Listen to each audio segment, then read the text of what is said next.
have both track and basketball come, and we also have Liam here that we're gonna talk to in between. But we want to talk about a few things, but we wholeheartedly want to tell you about these two teams acted not just with like great ability this season, but an incredible amount of strength, community, kindness. Every single one of you worked incredibly hard together in order to get where you guys got. I'd like to bring Coach Smalley, Coach Watson up if you can.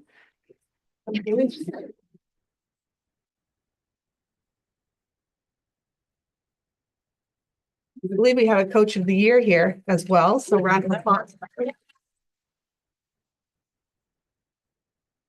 So I think everyone can hear me without the microphone. I just want to say thanks to the board. You know, with any success, it starts from the top, you know, and it goes all the way down to all the teachers in the building. You know, Todd's great with our basketball program, and it does help that I have an excellent bunch of girls that, you know, community is important. And I don't know if the words got around, but these girls gave Christmas cards to important people to our basketball program in town. And that was like, who does the scorers table? Miss Keene got one because she's one of our biggest fans. So the girls realized that, you know, our success just doesn't come from our practice, you know, in the gym. It comes from like all of us in town. And, you know, we love seeing you at our games, and, you know, congrats also to the track guys. You know, I follow you guys a lot too. And it's the success that you guys had is great too. Right. And the girls as well. Sorry. Great success with the girls as well. So really, you know, thank you to everyone, and great bunch of parents in the room as well, supporting all the athletics and the student athletes. So we appreciate it. Yeah, and I had a paragraph I wanted to read, and also a video I just wanted to play, because I want people to understand how exciting a lot of these things are.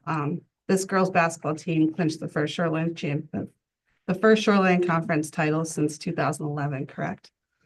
Thrilling 45-43 comeback over Morgan, led by senior Sophie Farr, who scored 32 points and dominated the fourth quarter. The team overcame an 11-point deficit by scoring the game's final 10 points. The victory ended a 9-year streak dominated by East Hampton and Cromwell, marking a significant achievement for a resilient and determined squad that finished the season, I believe, 20-3. 24. So if you guys, could play the last one we don't for me. Gonna come up over here, and it'll be playing online.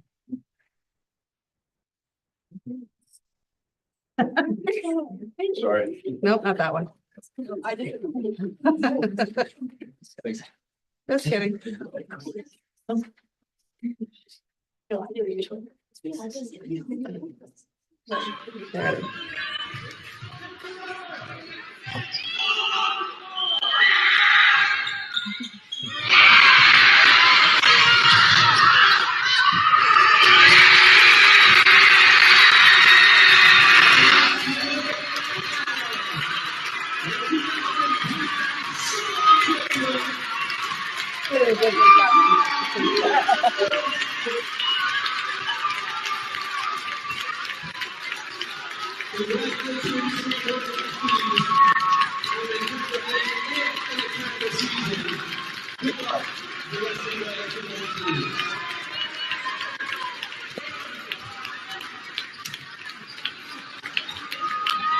Those of us that weren't there, and we got to see it on. The quality was much better than that. Really excited to see it.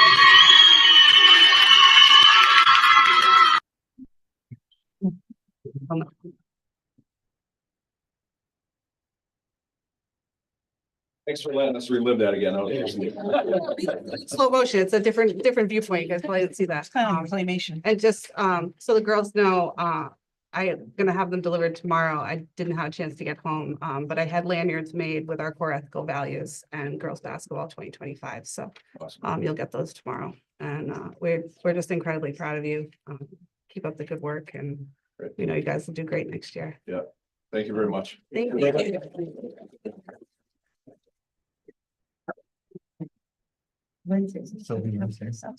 Yeah, and don't leave yet. In between, after track, we're gonna have some cupcakes. We're gonna take a recess for like 5 minutes, because last time we left the cupcakes and we kept going and no one ate them. So we're gonna check to see make sure you guys ate them. Indoor track. Is Coach Ford here? Is Coach Cat here? Oh, Coach Forty hates coming up here.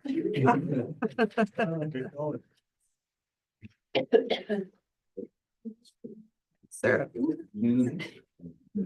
So first off, so many of us have been watching this indoor season.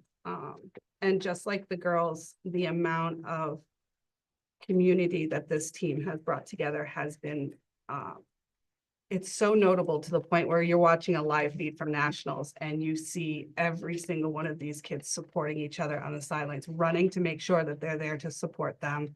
The incredible amount of meets that you guys went to and committed to is so incredibly admirable. We can't thank you enough, because these kids cannot be successful. And I guarantee they'll say they aren't as successful with every one of you working for them. The parents have been incredible. I'm gonna read some pretty astonishing accomplishments on this one. I believe we have we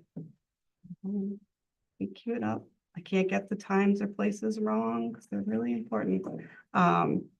New England Championships in Boston, March 1st, 2025, 600 meter, Charles Dallas, first place, 121.95.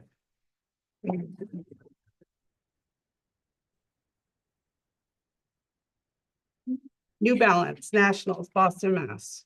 Friday, March 14th, 400 meters, 49.68 personal record, school record.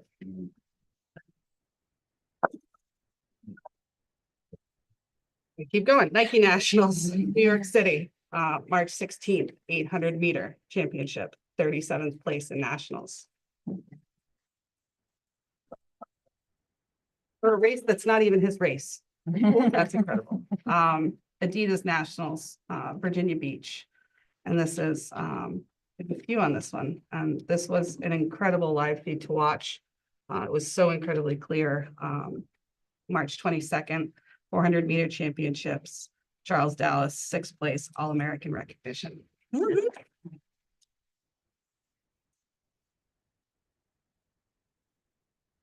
we have a little change in the order in this one to make sure it's correct, because can't let Coach Ford down on that one. Okay. March 23rd, again, it is national, girls 4x4 relay championship, 16th place, 4:15.84. Kaylin, Estella, Jane, and Allie. That's 4:15.84.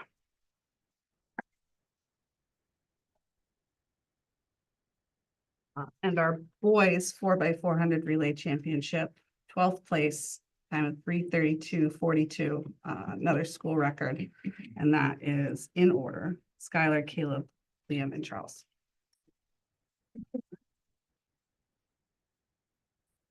We tried to get the format correct on a few of them. I'll try to add it to the video afterwards, but just to give you guys a glimpse into what some of this excitement, and you see how important it is, some of these announcers, to hear the accomplishments of our kids and be able to say, holy moly, that happened. So if you guys could play that one. Sorry if it's going to embarrass Charlie. I think he's already seen it, so it's all right. So right away, going into next heat of boys 600. Oh, I'm in the wrong tab here. Start list. We've got Heat number 5. Heat 5. We're moving along here. Okay, Eamon O'Brien, LaSalle Academy's 1. Jalen Wise, Newburyport, Mass is 2. Sean Johnson, Westfields in 3. Charles Dallas from Coggins in 5. Mackay Hayward from Hillhouse is in 5. Yin Jung Ning from Bethel is in 6. The results from Heat 4 real quick. 123.79 for Stockwell. Weintraub, 124.08. Roberts, 124.35. Toomey, 125.09. Caldwell, 125.58. Reynolds, 126.19. Looks to be Hayward of Hillhouse getting passed up. That looks by like Dallas from Coggins, the Blue Devil. Met his father last year at the Invitational. The kid's got a lot of talent. He's a good 300 hurdler, 400 hurdler, and outdoors. Looking great in the 600s. He's looking good in this heat. 600 is a great training for the 300 hurdles. Work on that strength. Here comes Dallas from Coggachog, but here comes Ning from Bethel, the Wildcat. It's going to come down to the line. That's around 122 for that heat.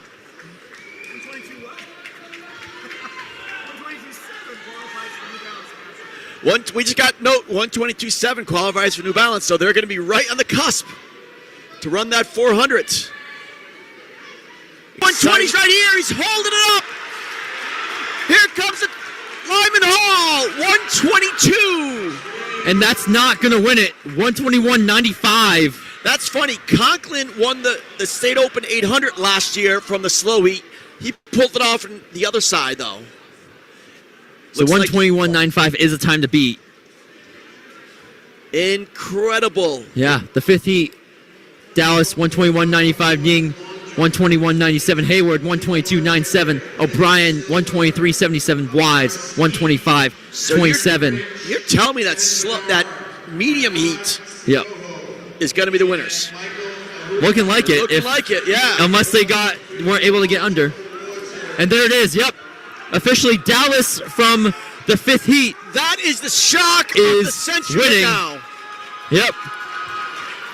Just mentioned it from. Dallas was sixth in the Connecticut State Open. Comes from sixth in the State Open to New England champion. Wow. Yep. A 123.25 was his PR. What the heck did he do in a week? I'm going to remember a lot of those records, but that's a race I'm going to remember. Charles Dallas from Coggachog, New England champion.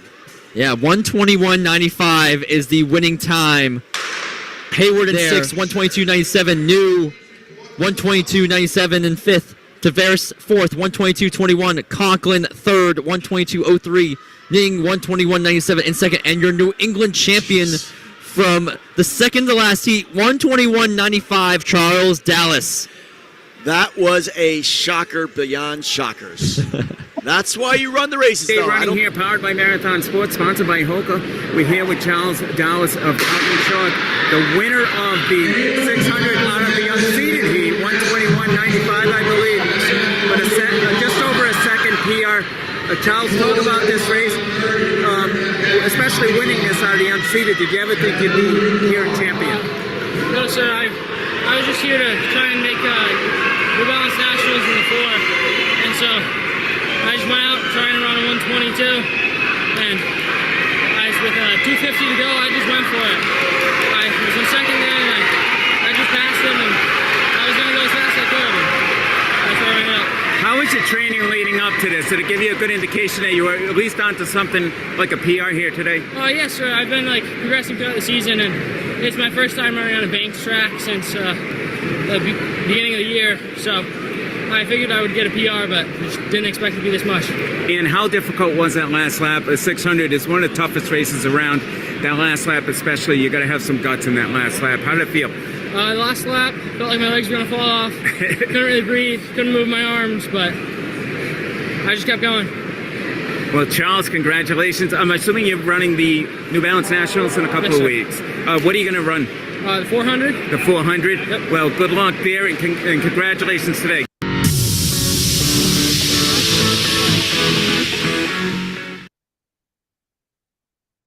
I'll make sure I have one for the relays, but it's not, for some reason, it's not computing. So I'm gonna make sure I have that, and I'll send that to you guys so you have it. But I want to say too, past New England's, all of those national events are outside of the school. We have coaches who dedicated personal time to make sure that these athletes competed, and it's admirable, and it shows such a commitment to our student athletes. And we're very thankful for them now that they are hiding in the back. Right? So thank you guys so much. We're going to take a 5-minute recess to eat some cupcakes. But before that, wrap up questions. Since I only know most of you by the number on your back, would it, you guys give us your names and just stand up and say who you are? You can start here. Charlie Dallas. I saw your picture.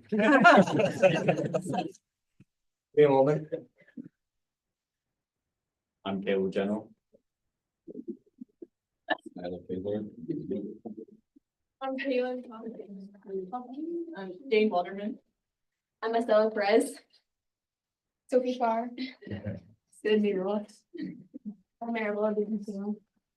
I'm Morgan Cesario. I'm Kayla Smalley. I'm Peyton Smalley. I'm Leah Wilson. I'm Leah Wilson. I'm Maddie Benbow. Great job, everybody.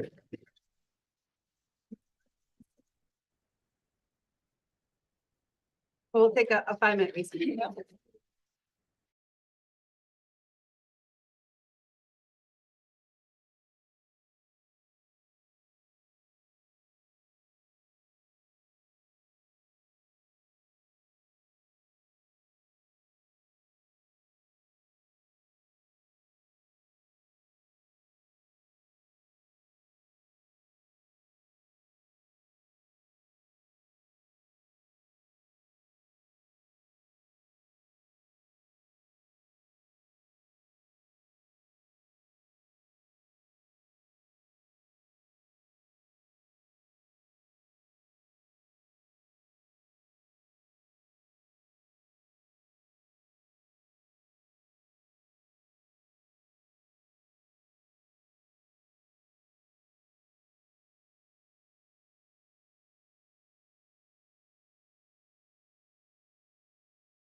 But, microphone. No, it's the microphone. No, it's the amplifier. All right, there we go. We have Mr. Fitzpatrick here, don't we? Yeah, I'm gonna ask you to come and sit at the table with us. Do you Oh, want to yeah. move the chair to the end so you can see all this might help? Right here? Yeah, come on around. You've seen enough to share. So it's funny, we hear about a lot of accomplishments. We hear about a lot of things just in the community, and we hear them from administrators and parents, and a lot of things come to us in different ways at different times. So last year, I'm up at the state testifying on some legislation on unfunded mandates. And I hear Senator Berthel start to say, do we have anyone from Coginchog in the room from Region 13? And I was like, yeah, I'm right here. And I had, I'd already was going to be testifying shortly. And he starts talking about Liam Fitzpatrick and his internship at the state. So before I embarrass him a little bit more, I have a video I want to play, which he has seen. And hopefully it's not in slow motion. If it Yeah, I was is. gonna say, it's Zoom that's doing it. Yeah. I know. Afternoon, everyone. Good to see so many people back here for our final public hearing for the Education Committee. Mr. Chair, with your indulgence, I'd like a point of personal privilege, if I may. Absolutely. Thank you. I'd like to give a shout out to one of our interns who is with us for this short session. Liam, if you would just raise your hand and identify yourself. Hey, Liam.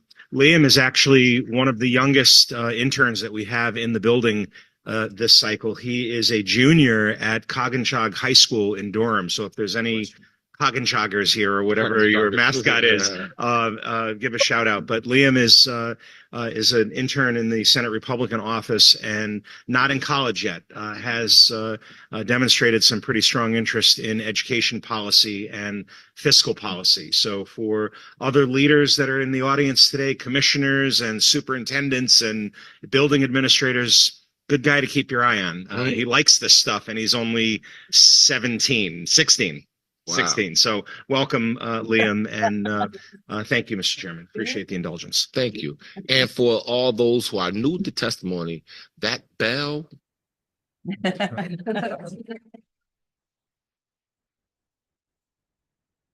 It's a huge honor up in that state house to get words like that. And it's a true testament. I had reached out to the Republican caucus and just asked, how it went for them. And they said, you were one of the most impactful interns that they've ever had. And that for your age, it is astonishing. And it's something just to be completely proud of. So I sent that in May. So that's why I was saying he was a junior, you're a senior this year, and class president, I believe too, right? Yeah. So I'd sent that, and I didn't make it to Liam until this fall when I sent him a message. I was like, did you ever see this? And he's like, oh, I didn't see it. So that's why he's here now and not last year. But I wanted him to come because we know how much Mr. Moore loves to ask questions. But if you want to just tell us how it went, Yeah, no, it was probably one of the greatest experiences I ever got to participate in. And I'm so grateful that I got to have the chance, because I think without, career exploration and Mr. Thompson's whole program with Capstone, I wouldn't have been able to go up there ever. With him and him setting up the brunch and learns and the lunch and learns that, we had to participate in, I wouldn't have been able to ask if they had internships up there. But it was super cool, very hands-on. I got to see a lot of things, see a lot of different things, really got to see how, I guess, how it all works out, I guess, in terms of legislation and how it all works. And very cool experience for sure. it was a good group. And you were there in the spring of last year? So I was able to start working in January, and I went all the way till May. Yeah. They were sad to see you leave them. I knew it when it ended because I had heard when it ended. They were like, just get them back. So Yeah. watch your eye. They're waiting to try to bring you back in when you They graduate. said that I can come back when I'm actually in college and actually receive the credit for college. Yeah, that's what they said. They're like, anyway, we can get him back here now. I said, well, let him graduate. He's a little busy right now. Got a lot of things coming up for the spring. Bob, you have any questions? What do you, I assume you did your capstone on this project? Yeah, it was, so I centered it around this one and my job at the town hall that I currently have as well. What do you plan to do next year? So I just declared for UConn and I'll be going there majoring in accounting, but also having a minor in political science. Oh. Yeah, so I'll still be doing both physical and politics. Oh, that's awesome. Are you still interested in educational policy? Very, or- yeah, still very much. Yeah. All right, all right. Hopefully I'll be able to join this table I was gonna eventually at say, one point. yeah. I do. Yeah. Yep. If I may, real quick, what do I call you every time I see you? Mr. President. Mr. President. You won't find, and I'm not just saying this, between his brother, who I've known because they graduated with my kids, and Liam, you won't find a more charismatic kid, a young man, I should say. I believe we call that Riz. Yeah, extremely dedicated to the school, dedicated to the basketball team as well too as their manager. I want to make sure you get credit for that as well too. But you won't find a more charismatic kid who just really loves the school and loves what he does. Kudos to his parents as well too. Phenomenal people. So congratulations. Thank you. I'm really proud of you. I've known you for a little bit. You're doing a great job. I'm proud of you. Thank you. Also, it's the best dressed. All the time. You are one sharp dude. And you had a really winning play in one of the last games that you called. Oh, yeah. That was The great. way- Oh, by the way, that was awesome. That was a Yeah, good play, That was a right? great play. For one. And we did score a bucket on that. Yeah, play, too. it was a great play. And the kids went wild. All right, a policy question, Liam. So you work alongside Senator Burkle? Yeah, That was precisely. what it was. Yep. I'm not familiar. Is this district in Western Connecticut? Like, does he represent small towns or a city? So he's just south of Waterbury. So he represents like Roxbury, Oxford, Watertown, like all the surroundings. So it's lower Litchfield County, some of Fairfield County. Yeah. Did you find any similarities to maybe what he was representing and his constituents' needs to what we have here? I mean, there's gotta be something. Yeah, no, there definitely is. In terms of it's mostly about like, when it came to education, he was focusing on funding. And one of the things he, was kind of interested in me or that he wanted me to kind of look into was the money that's appropriated to schools based off of scoring in terms of, their need. And that's something that he feels that in his district, maybe was a little lackluster from the state, is the fact that some schools get more funding than others when, there are other schools out there that, that maybe are higher academically achieving, but don't see any kind of reward for that. And so I think that was one of the things that, I at least see, kind of closer to home here is that we do have high achieving districts that maybe don't receive the proper state funding. Amen, kid. Good job. And you are officially dubbed a policy wonk. Great job. Congratulations. Thank you so much. Thank you. Thank We're you. waiting for a seat for you. So Yeah. when you're ready, maybe Hey, down a yeah. bit. Hey, I'll let Leave him it sit during in. coffee. You can sit in for me one night if you want. Thank you so much.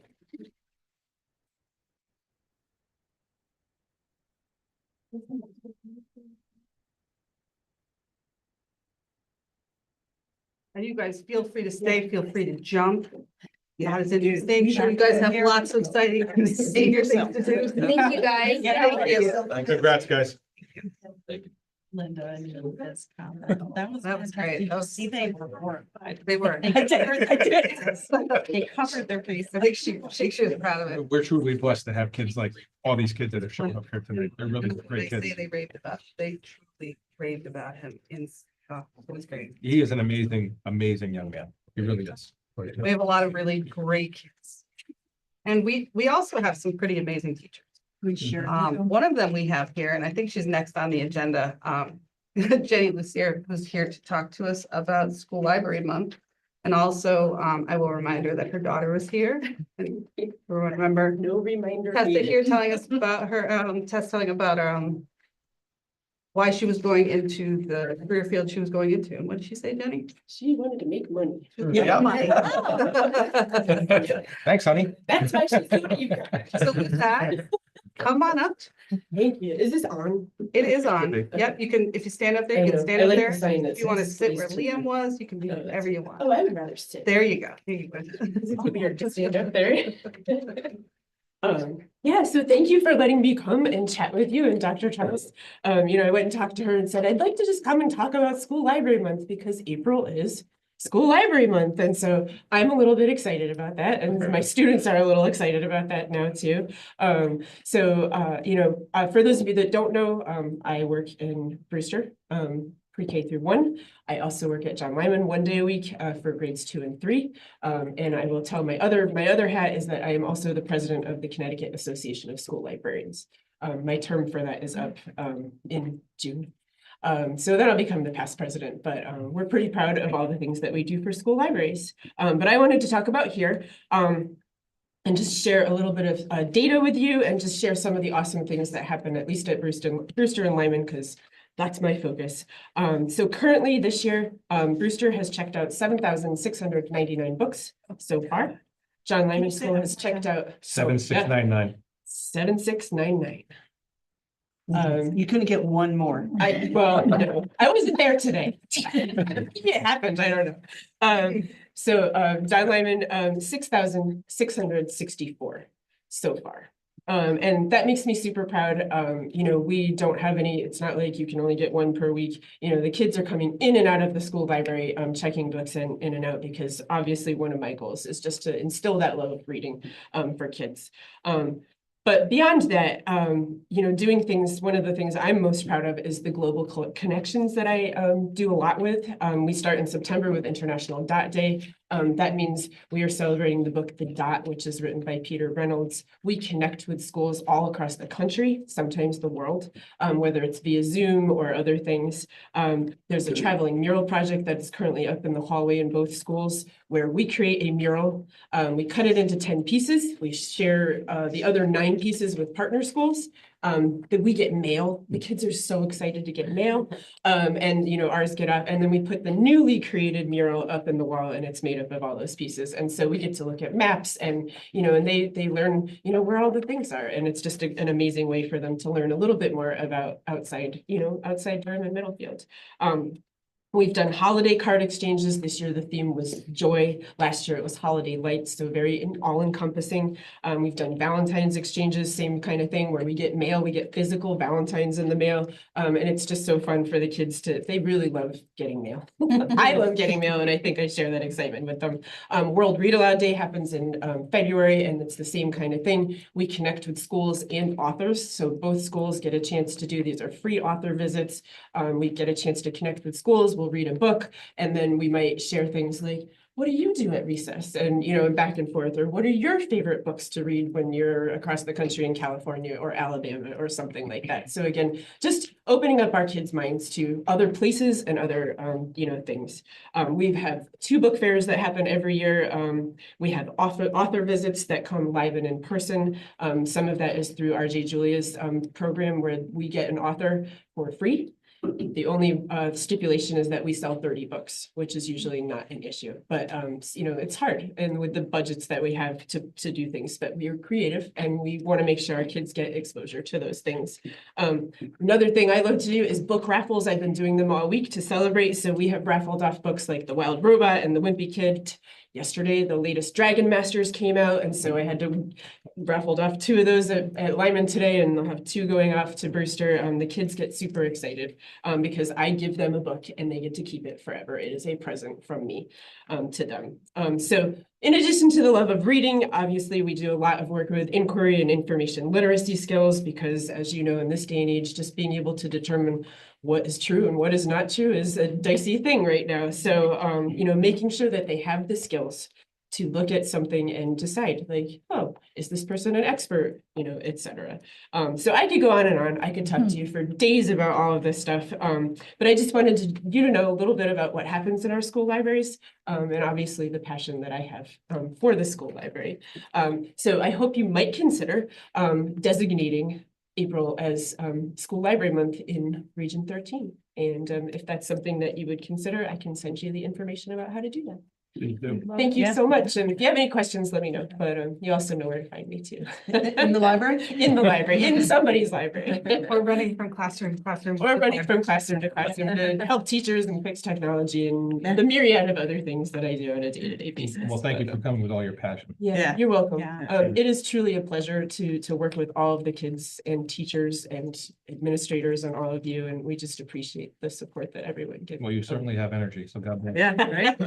Yeah, and I'm saying I just got diagnosed with Lyme disease, so I'm actually a little bit down right now. You never know what you're gonna get, but no, it really is a pleasure, and I just appreciate the opportunity. So. Jenny, thank did you. you Yes, sir. ever think about bringing your enthusiasm and passion to the high school?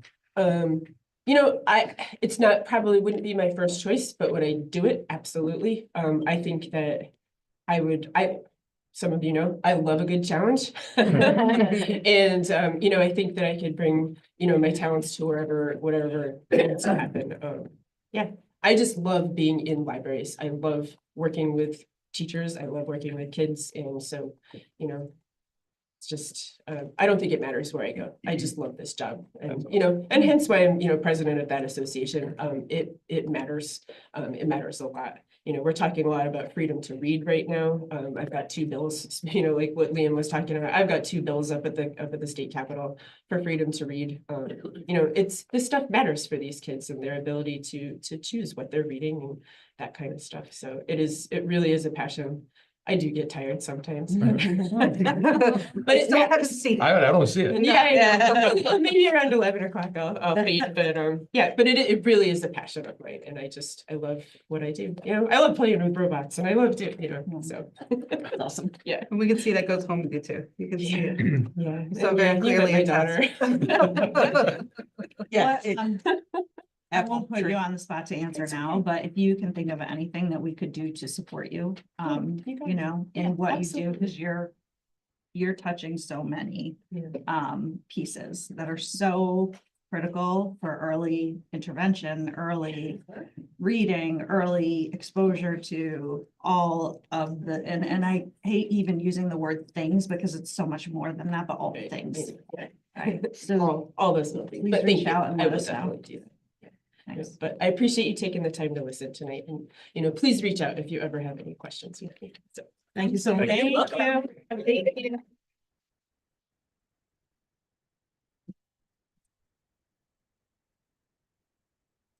Yep, we'll take a 2-minute break before we start the public hearing.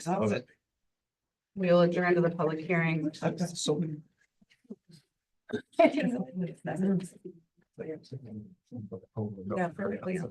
my God. Right, get a book for you, right? Tell them, like, you need one for me. Yeah. It's a thing. Hold on. Okay. Ken, can we just? Are we taking a break?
Okay, we are back and I will call the public hearing to order at 7:05.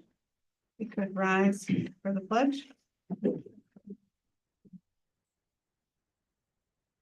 Pledge allegiance To the flag of the United States of America and to the republic for which it stands, one nation, under God, indivisible, with liberty and justice for all.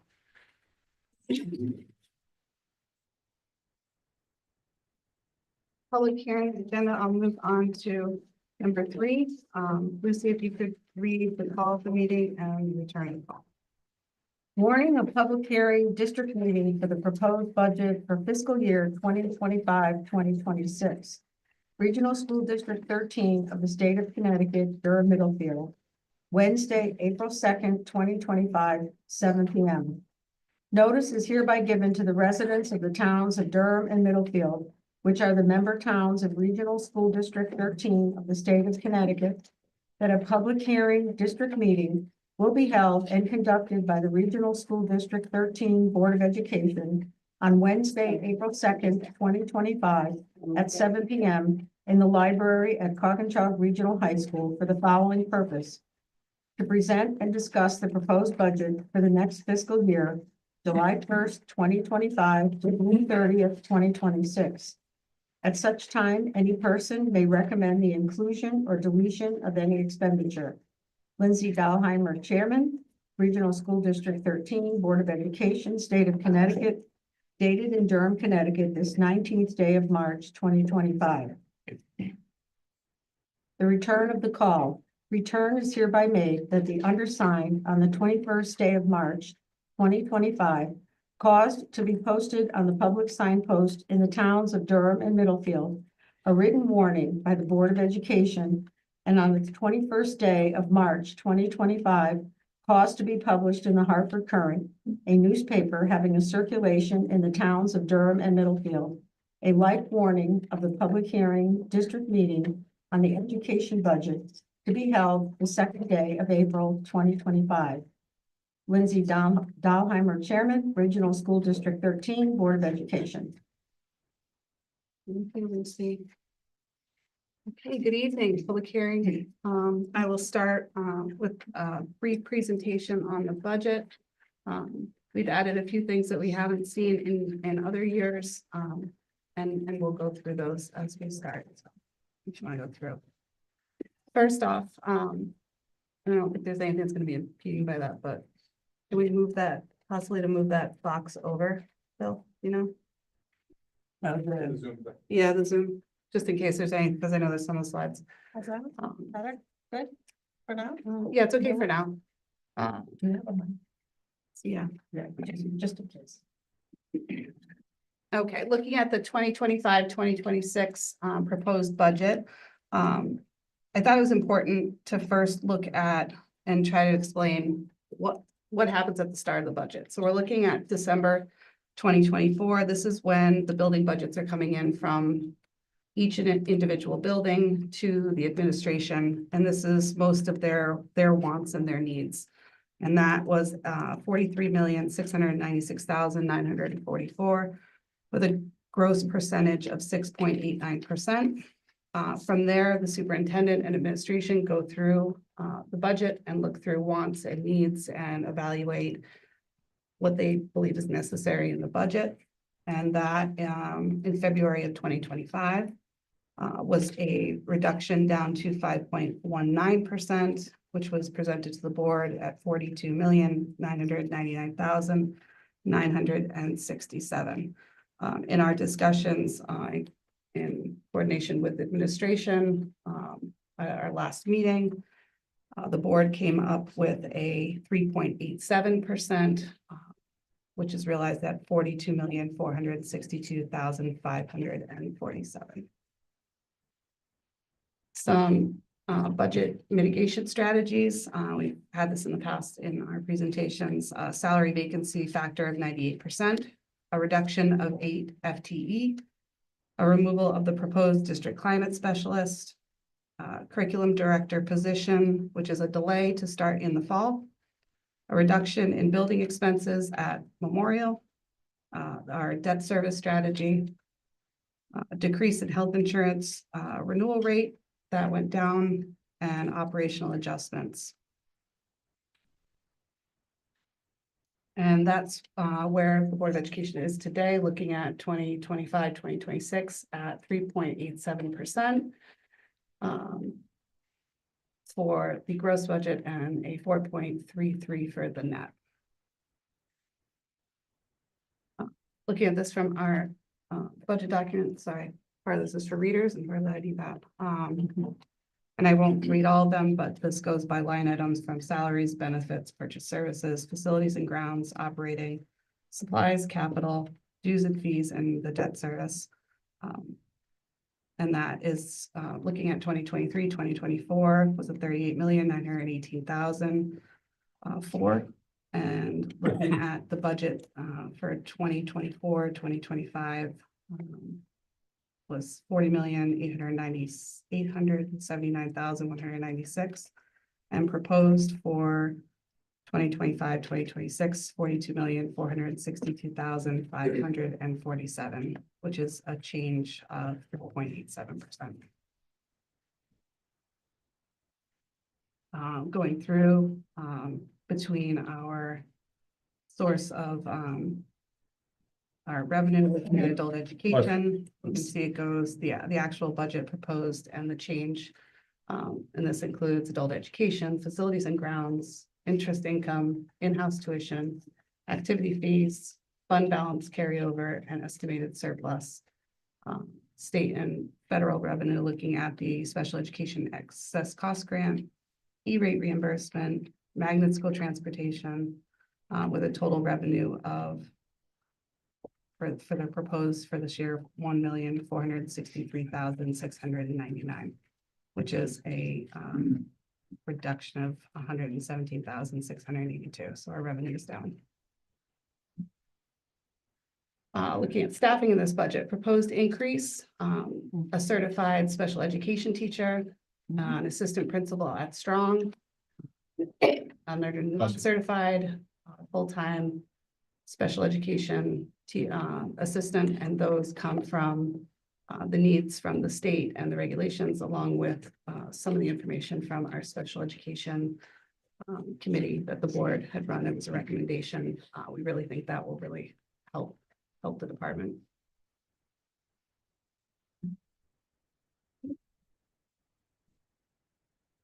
Proposed decrease in certified staff, one grade K kindergarten. This is dependent on the enrollment. If you guys will remember last year, this was reduced and it was added back in due to the enrollment. So we will wait and hear on that. Right now, it's a reduction in the budget. One grade, second grade teacher, one sixth grade teacher, one instructional coach, one in related arts, one coordinator of student affairs, and one principal at Memorial. Under non-certified, one nurse, two secretaries, and 3 part-time custodians that equal 1 full FTE. So that's a net change of 0.8%. The non-certified at the right are all reductions due to Memorial not being open. Under the capital, we made some adjustments and reductions in capital.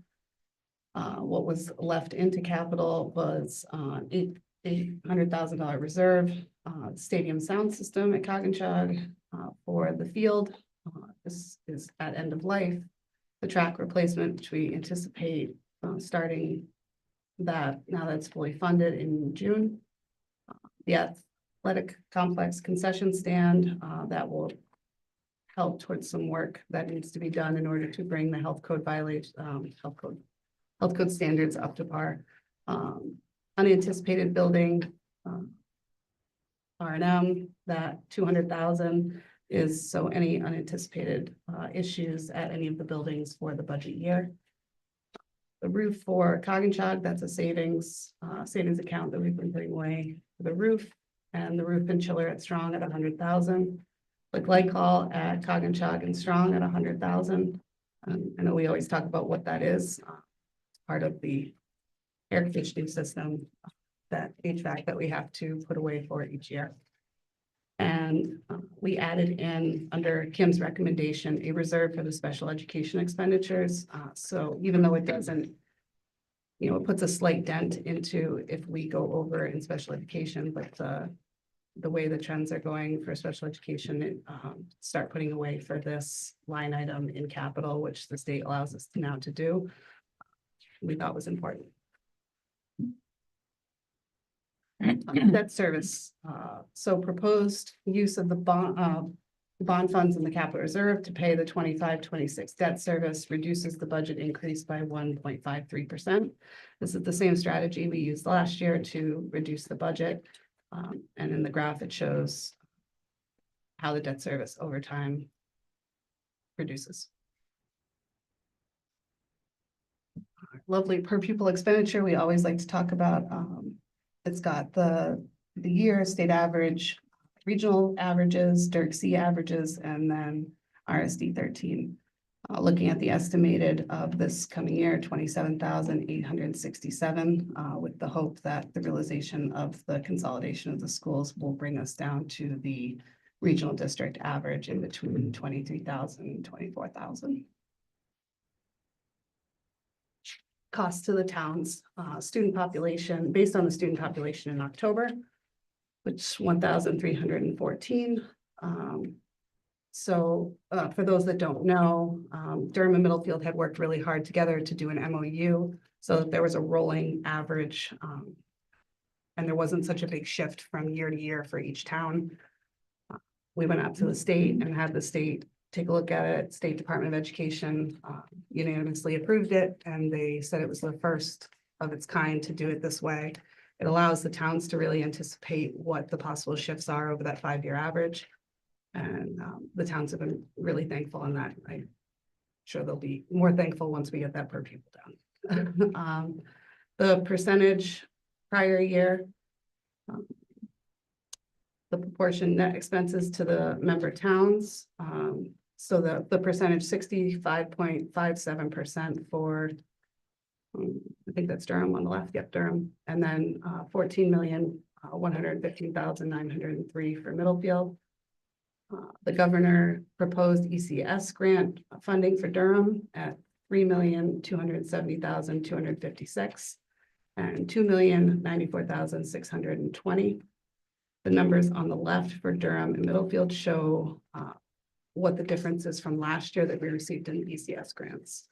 This is a big talk at the state. I have an education committee testimony on this in a few weeks. We were trying very hard for the state to understand the burden that the ECS grant formula really has on our towns.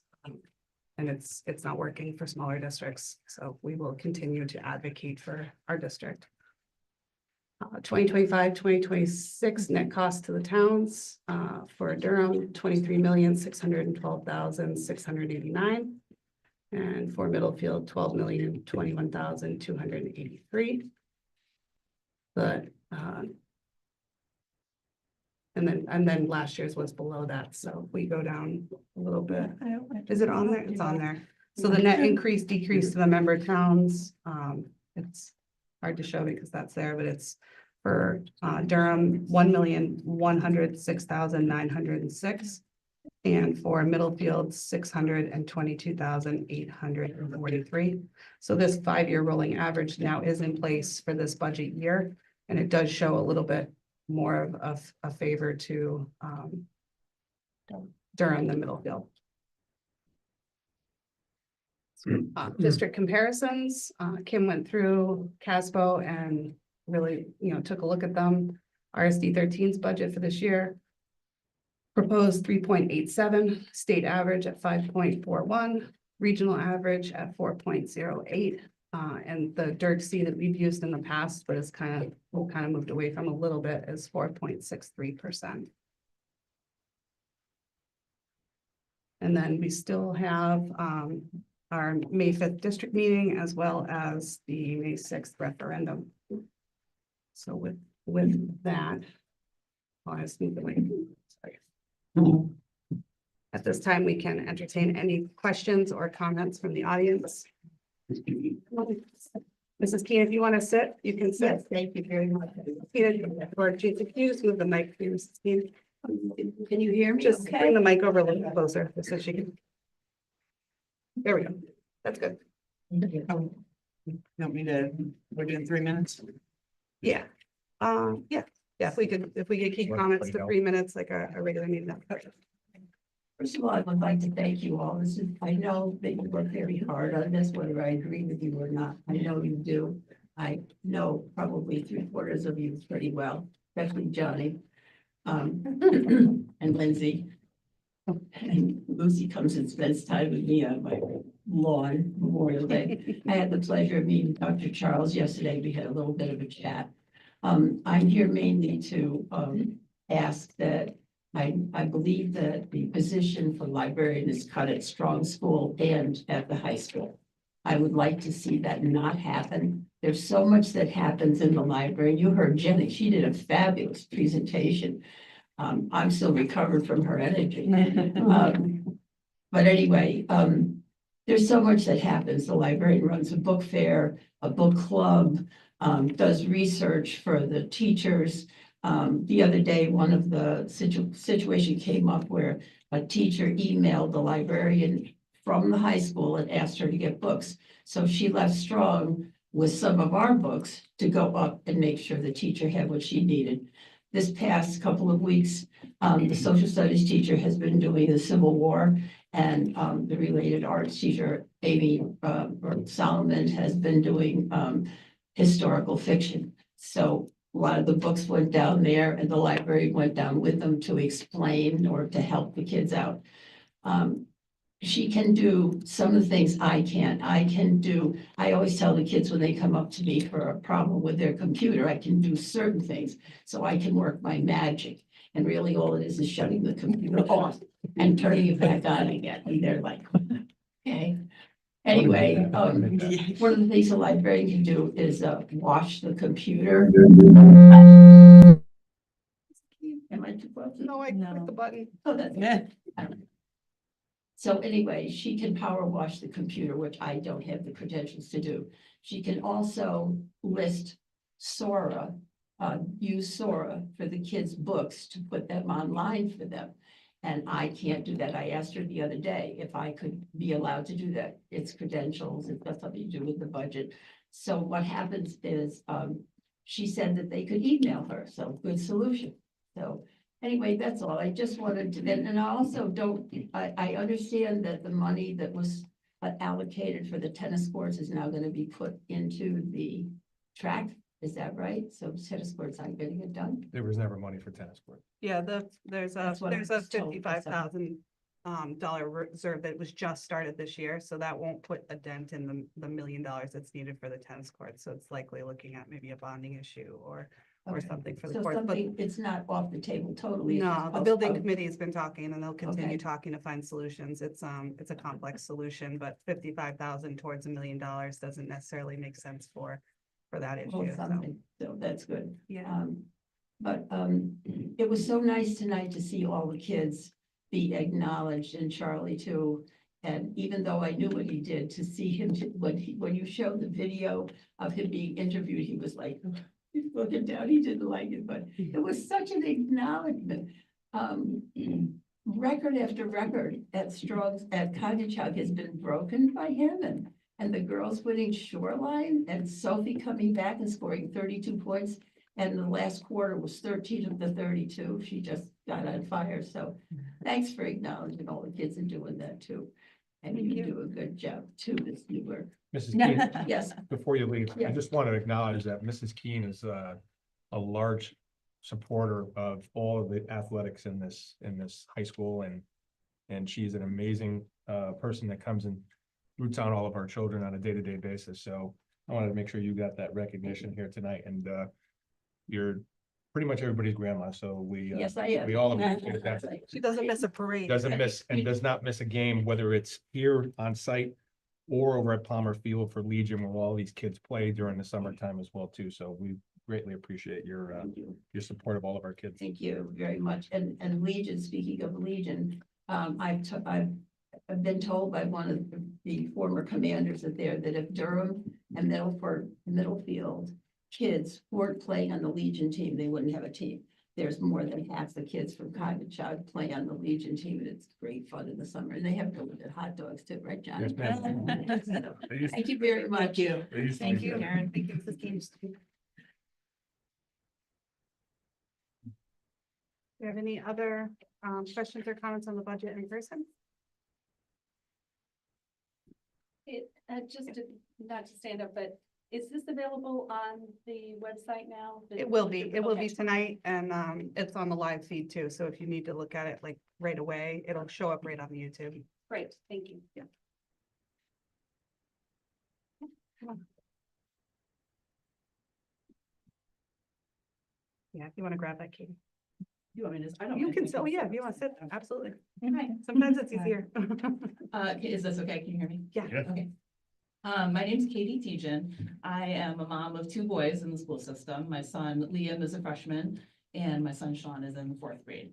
I am also here, like Mrs. Keen, to implore you to consider keeping the librarian at Strong and Cognichog.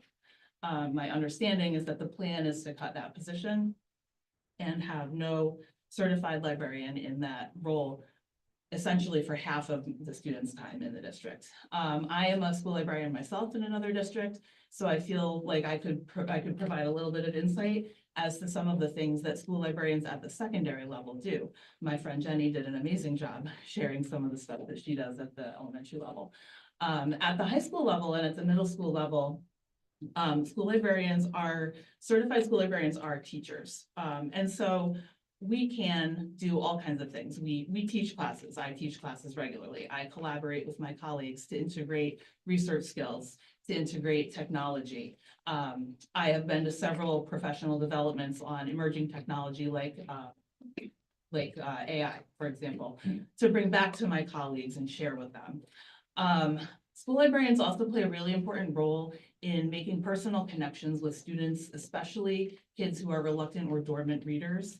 I had 2 students in the last month at my school, for example, both of whom found books that they loved in my school library with my help. And they both came to me within days and said, I've never seen myself as a reader before. I didn't know I was a book person. And so to me, moments like that are very magical. And in a way, we are uniquely positioned, even beyond what classroom teachers can do, to help in those type of situations. I also want to clarify too that certified school librarians who are certified teachers attend staff meetings, attend department meetings, attend professional learning communities. I also wanted to point out that, as I'm sure you all know, the state of Connecticut Board of Ed has adopted the AASL standards, American Association of School Librarians. I think that it is pretty much impossible for me to see how those standards could be implemented without any certified librarian at the secondary level, and that concerns me. Certified librarians also play a role in making accommodations and modifications for students with IEPs and 504s. These are just some of the things I wanted to highlight to make sure that people are aware of the day-to-day role that this position plays in a school. It makes me sad to think of my little guy who's a 4th grader this year, spending more than half of his time in this district without a certified librarian in his school. It actually devastates me on a personal level. So anyway, thank you so much, and thank you all for your time. I really appreciate your hard work. Thank you. Thank you. On top of a school librarian, she's a very gifted author as well.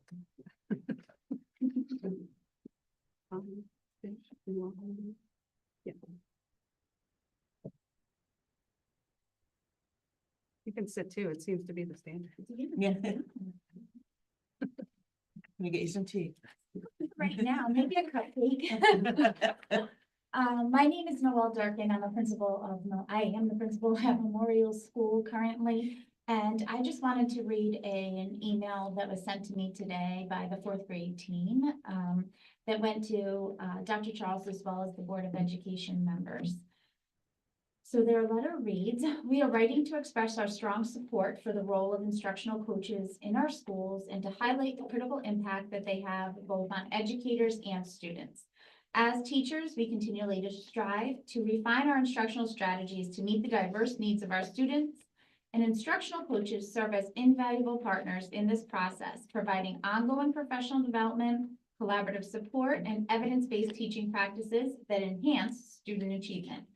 In an ever-evolving educational landscape, having dedicated professionals who can mentor, guide, and support the teachers to be more effective instruction, to give more effective instruction, and ultimately lead to greater student success. We urge the board to recognize the indispensable role of instructional coaches and to continue investing in their presence within our schools. Tara and Leslie have demonstrated many teaching strategies in the classroom. By modeling new methods and tools, they provide us with concrete examples of how to incorporate them into our lessons. This hands-on approach offers real-time feedback, giving us the confidence to apply new techniques. They frequently collaborate with us during lesson planning.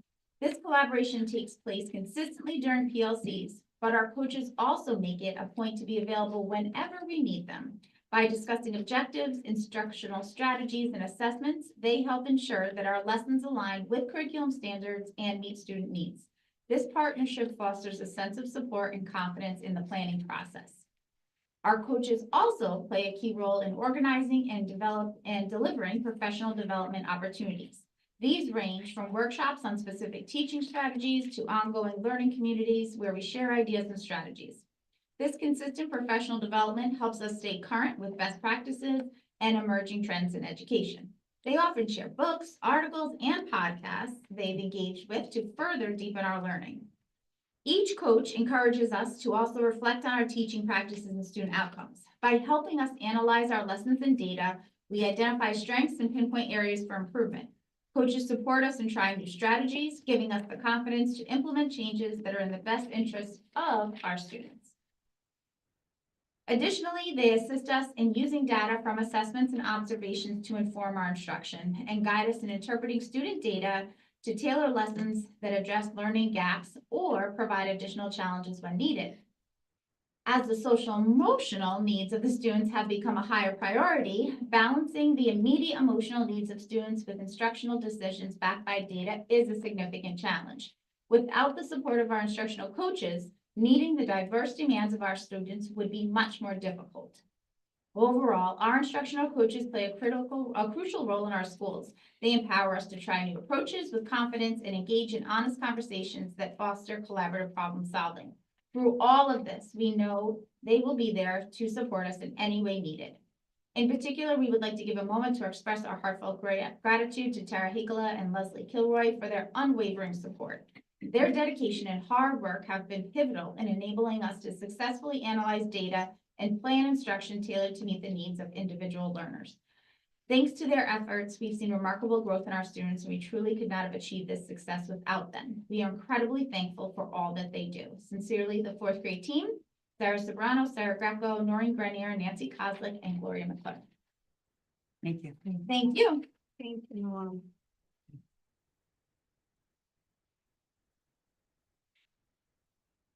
Do you have any other in-person comments or questions this time? I'll go to online just to check online. Do we have any online public comment? Or not public comment, sorry, questions or comments on the budget?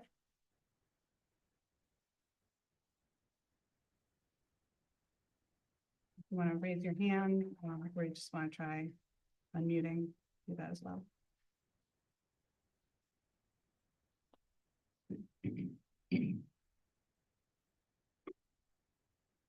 Standing online with hands. I'll come back to in person. Is there anyone else in the audience that has any questions? Speak up louder. Yeah, is there anyone that has any comments or questions On the budget? in general? Yeah. You can come on up if you want, Rick. That's why I said it a few times. I saw you out there. You want to have a seat, you can sit. Rather than just the microphone, I'll have a seat. My name is Richard Parmley, and I reside in Durham. I happen to be one of those few people here in the United States of America legally. well, Connecticut's becoming a sanctuary state for all these illegals. In regards to, the school system coming from Durham, you know, there's a gas main there now, there's a water main, okay? And you should reap the rewards of that eventually. Also, over the years, in 1974, Gorley, the business manager, came to the town of Durham, and he went to Middlefield with the same proposal. There was an 80% reimbursement for putting in tennis courts in the respective communities, but they didn't have the money, so Durham and Middlefield each came up with the money. So the tennis courts got built outside the school budget. There seems to be a lot more accountability in the local budget than there is in the school budget, and that's where all the money is. Also, the waterway here over by Strong School, whether you call it a bridge, box culvert, whatever you want to call it, that work was done by efforts of the town, and we paid for all the engineering. The school just didn't pay nothing, and that's a private road. Also, there was some grading done between what was Corn School and the Allenbrook Park. And that efforts by Dick Hellish got the equipment and the personnel at no costs to the district. So a lot of things happen. Many things that happen over here. The selectmen the other night had a meeting and they were approached by Coggin Little League about doing some work on the property. And you should note this, that most of the activities down here are from Durham and Middlefield, not just Durham. Okay, so the road to me is your responsibility. Supposedly, when we acquired the property at Corn School, which is now our community center, we weren't involved with any maintenance, and yet we're doing snow removal. And I consider that maintenance. Now Durham today has said that they're gonna do it and they're gonna plow that road. They also, I found out for certain that the school system doesn't do any snow removal in the past on their property when they're not in session or on vacation. That doesn't add to the security of the facility at all. As a matter of fact, that's a lack of concern for our security of the facility. So not just fire, police, etc. I mean, you gotta assume some responsibility somewhere, and I think the school should be doing that. How many times we pay for snow removal? I'm sorry, who does the plowing on Pickett? Oh, we have a contractor that does it. The contractor for RSD 13. So RSD 13 actually plows Pickett Lane. Not the town of Durham. It's a private road. I think the town of Durham does help out if they're going through, but primarily our responsibility. And the culvert was done through a grant. Yes. Oh, the box culvert, okay. Thank you, because I heard that before from the school system, because I brought it up with you as a matter of fact. You said, no, we're taking care of it. Now they say they're doing it. They're not. So, I mean, we have an ambulance and a resident trooper there, okay? The ambulance is there 24/7, the trooper, whatever hours they work. And, you know, they're calling us for snow removal. So if it happens nights, weekends, or when you're on vacation for a week or more, you're doing the snow removal on that road? On Pickett Lane, yeah. Okay. They might be talking about the parking lot at Corn, which is the town of Durham, I believe. It's done, it just may not be done as fast as an ambulance might need to be done. So I think that might be where Durham Public Works is helping out during those times. Oh. But we still do, we don't just leave it covered in snow. As a courtesy for emergency services. Yeah. Right. No different than the fire Mm-hmm. trucks. But we'll touch base with Durham on that. I'm not Thank sure you. how often that's happening, or if it's like an hour space. There might be a time in the middle of the night that Durham's plowing something because the district hasn't gotten to it yet. I'm not I sure. think we're just trying to be good neighbors and helping each other out. Thank you, and I'm glad this meeting is being recorded. The meeting I was at today wasn't recorded. No, that's what it's. So, anyway, and the snow removal, I don't know what the arrangements are with the contractor or contractors, but is it put out to bid on a regular basis, or what's the deal? How are we compensating the firm for removing snow? We have been using the same firm for many years. And we do talk about going out to bid. It's a one-year contract. We do talk about going out to bid every year. But the price, the contractor has held their price steady for the 8 years that I've been here. We did get comparable quotes from other companies or ask, and the price just couldn't be touched. So we have not gone out to bid because we know that that's the best price. They just charge us time and materials, so. Well, there was one nonprofit association in the community that had arrangements with a contractor that did a feed at their fair every year. And they thought they were treated very well, until they found out what another town was paying that same group of people. They were paying them a lot more, and we had bigger attendance. So I actually did a poll of my fellow business managers last year, specifically regionals, right? Because we don't have a public works department, and they couldn't touch our price. Yeah, so I mean, Said it's- we had a good. that's fine, you went there, but then also on the private side too, you know. Also with regards to football, we should discontinue that program. It subjects the students to head injuries. Those head injuries are cumulative, and they don't show up unless, as far as I know, there's an autopsy later on. And some of the Ivy League schools on their own deleted having tackle practice during practice. And they were having a meeting in Dartmouth several years ago about making it system-wide. I don't know what the outcome was. But we should really get out of that business of subjecting our youth to those injuries. It's not in the best interest of the town.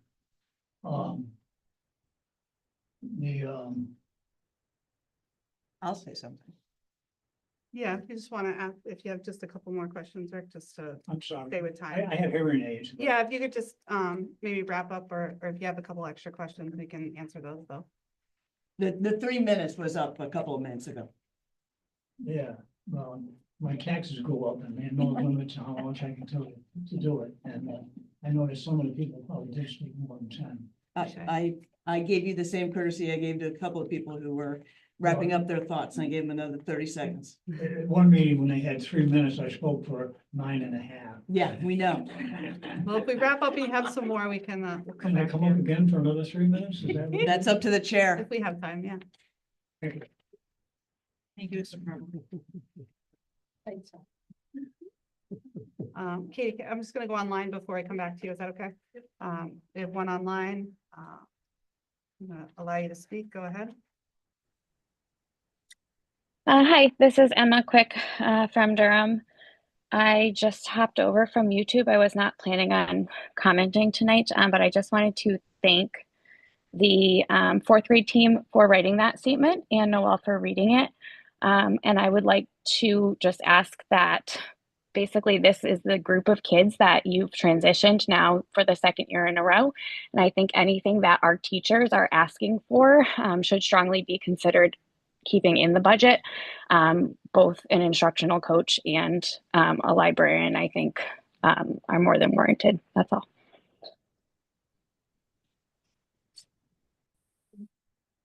I just had a quick question to clarify about the curriculum director position. Would that be to replace the two learning innovator positions that we currently have, or is that like in addition? It's a separate position. Okay, so I'll those give two one explain positions that would be better. staying, and then we would also have a curriculum director? We have a resignation from Stephanie Florado. And so there's that position, and we would like to replace that position with the director position. It's not an elimination of the other position. Okay, so it's not, It's a three restructuring. total, it'll be two total. positions. So, Yeah, okay, with a thank you very much. restructuring. Yeah. Okay. Rick, do you have another question? You bring the mic over.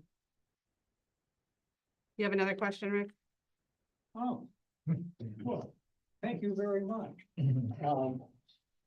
Yeah, I want to go back to the selectmen and bring up that snow removal issue.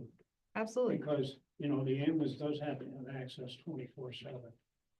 And you're providing that. Yeah, and Dr. Charles meets with them every month, so she can touch base with them again. We'll do that. And that is on a matter of record. Absolutely. The meeting I was at earlier with the selectmen was not.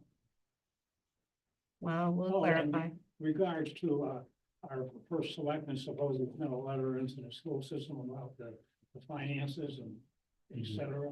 We read it into record.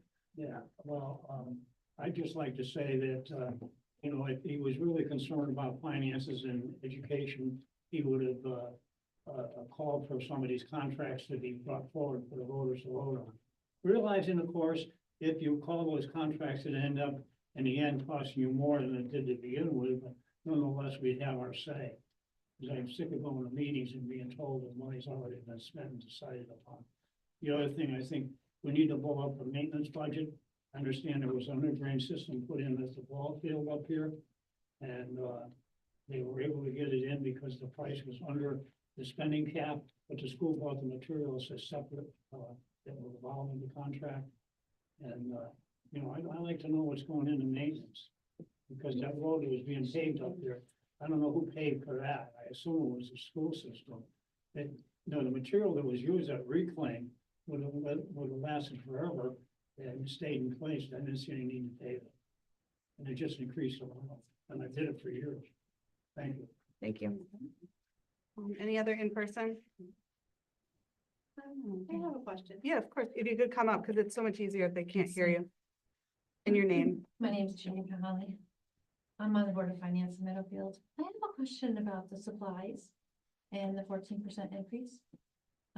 Exactly what are we supplying? We're supplying everything for the student as far as binders, pens, pencils, etc. Kim could go through it. It's a lot more than just Great. supplies, but. A few years ago, the board did move to different composition of board, but did move to supplying all student supplies. That is actually a state statute. Not everybody does it.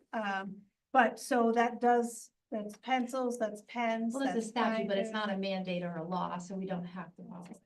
But paper, yeah, so they do, that was included to be included in the budget. So each school does now budget by grade all the supplies needed for those students.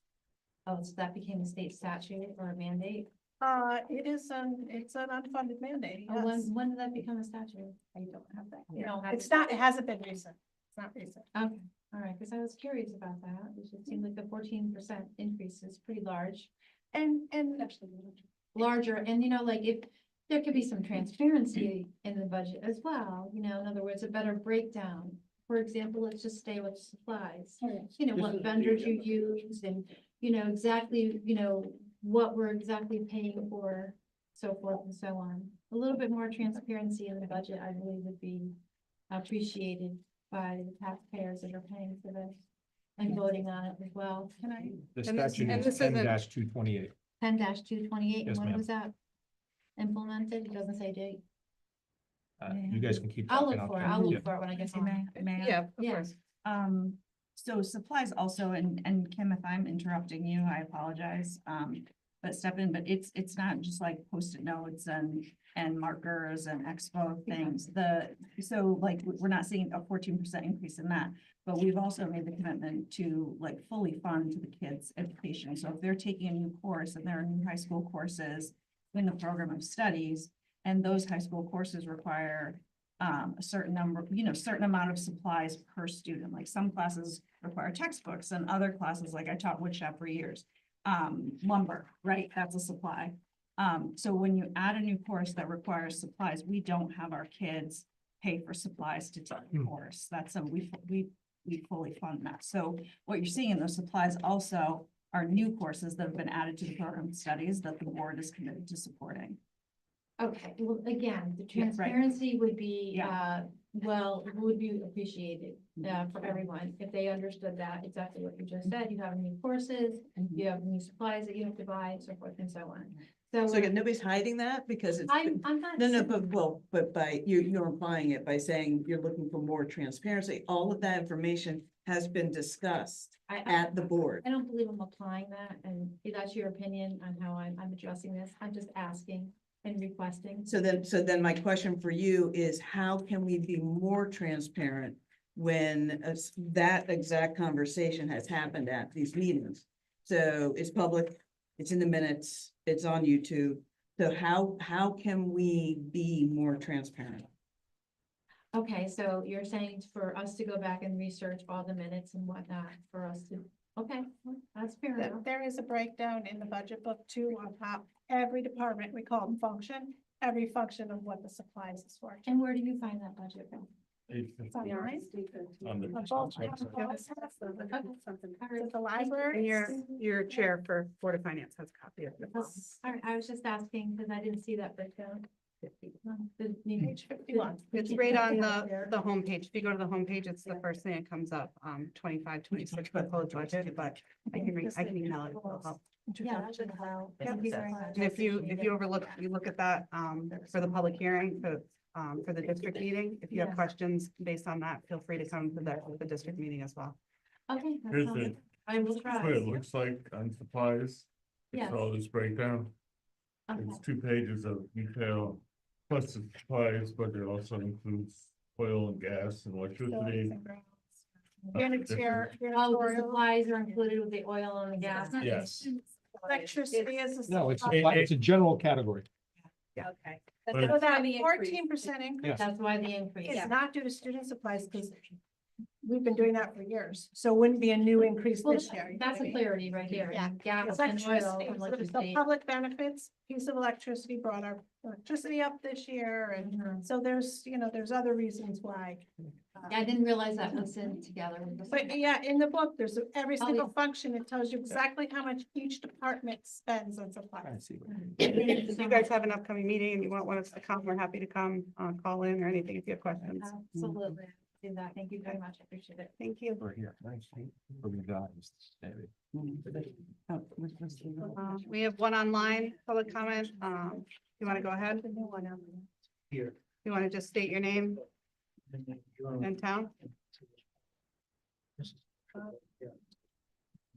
Then they're gonna zoom the meeting. They didn't have any-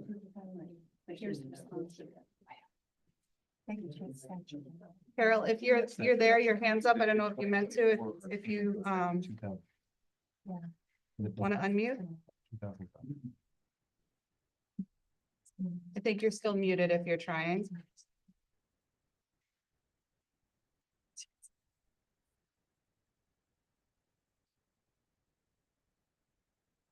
Try one more time. Might be having technical. I lowered it, Lindsay. Sorry about that. Okay, no problem. I just didn't want to not hear you. Yeah, Carol. no problem. Thank you. Okay, with that, I don't see anyone else. Hey, Jim. He's speaking. If we don't have any, I will adjourn, the public hearing. And we can go back to regular session. We do have, budget discussion for a public hearing, on number 10 on the agenda.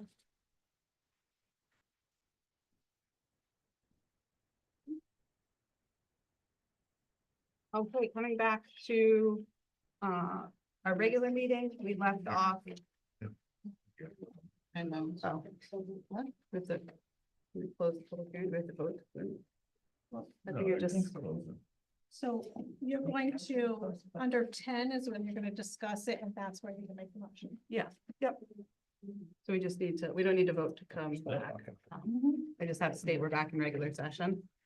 Under number 4, we left off on 3, so we're back to a public comment on agenda items. If there's no public comment on agenda items, we do have a change at the end of the agenda for public comments, so we can do that as well.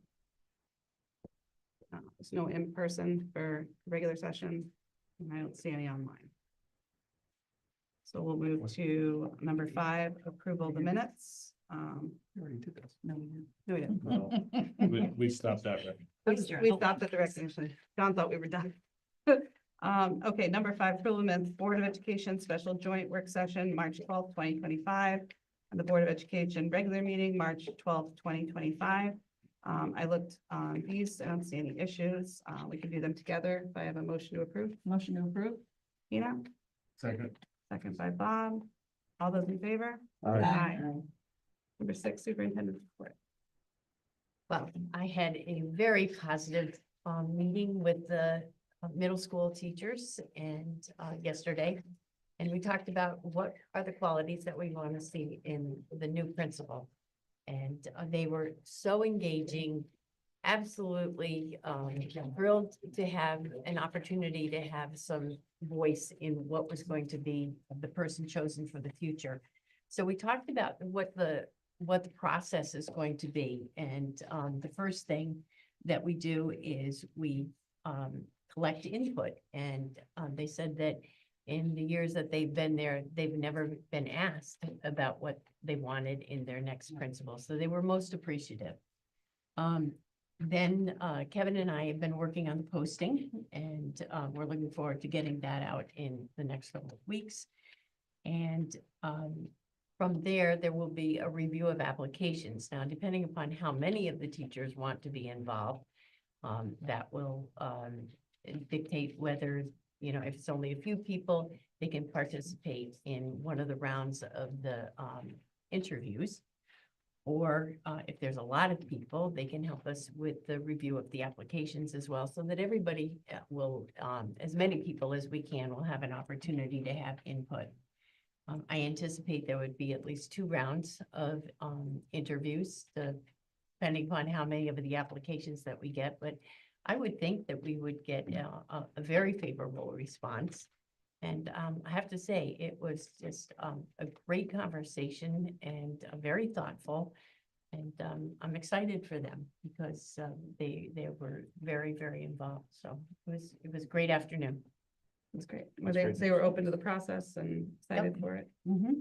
And so additionally, I will be looking for a parent participant, the teachers, of course, board members, and administrators, and also non-certified, because I think it's important that we have everybody have some input with people that work directly with the principal.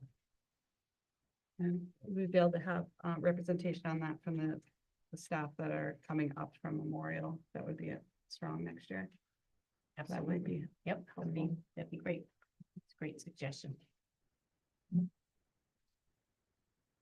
anyone have any questions?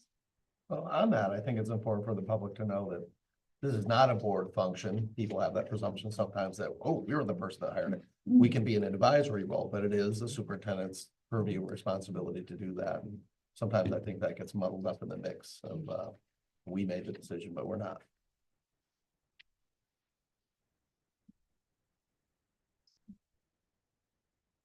We did change the policy within the last couple of years, though, that the board has to approve the hiring of all the administrators, correct?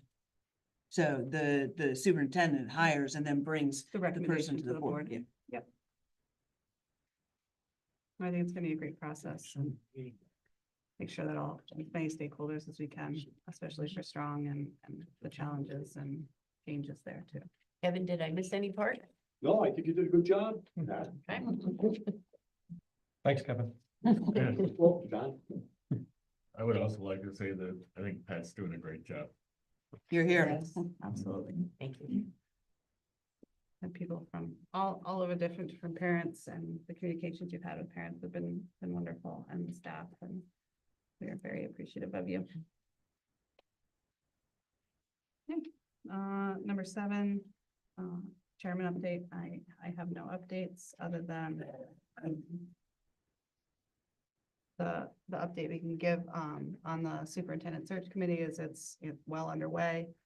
We've had a lot of really good conversations, and we hope to have some more information, pretty soon, and we will communicate that as soon as possible. It's wonderful to have Dr. Charles with us in order to review and help make decisions. Okay. With that, okay, 8 and 9 we already did. See, John, those are the ones we already did. 2025, 2027, 2025, 2026 budget discussion on the public hearing district meeting. I will open it up for discussion. Any discussion about questions, comments, or about the changes in general? Pat, how many coaches are there? That's been a major question. 5 of them. 5. One at each school and then 2. 5 or 6. There's 5 plus 1 of the 5 One instructional district, coaches. right?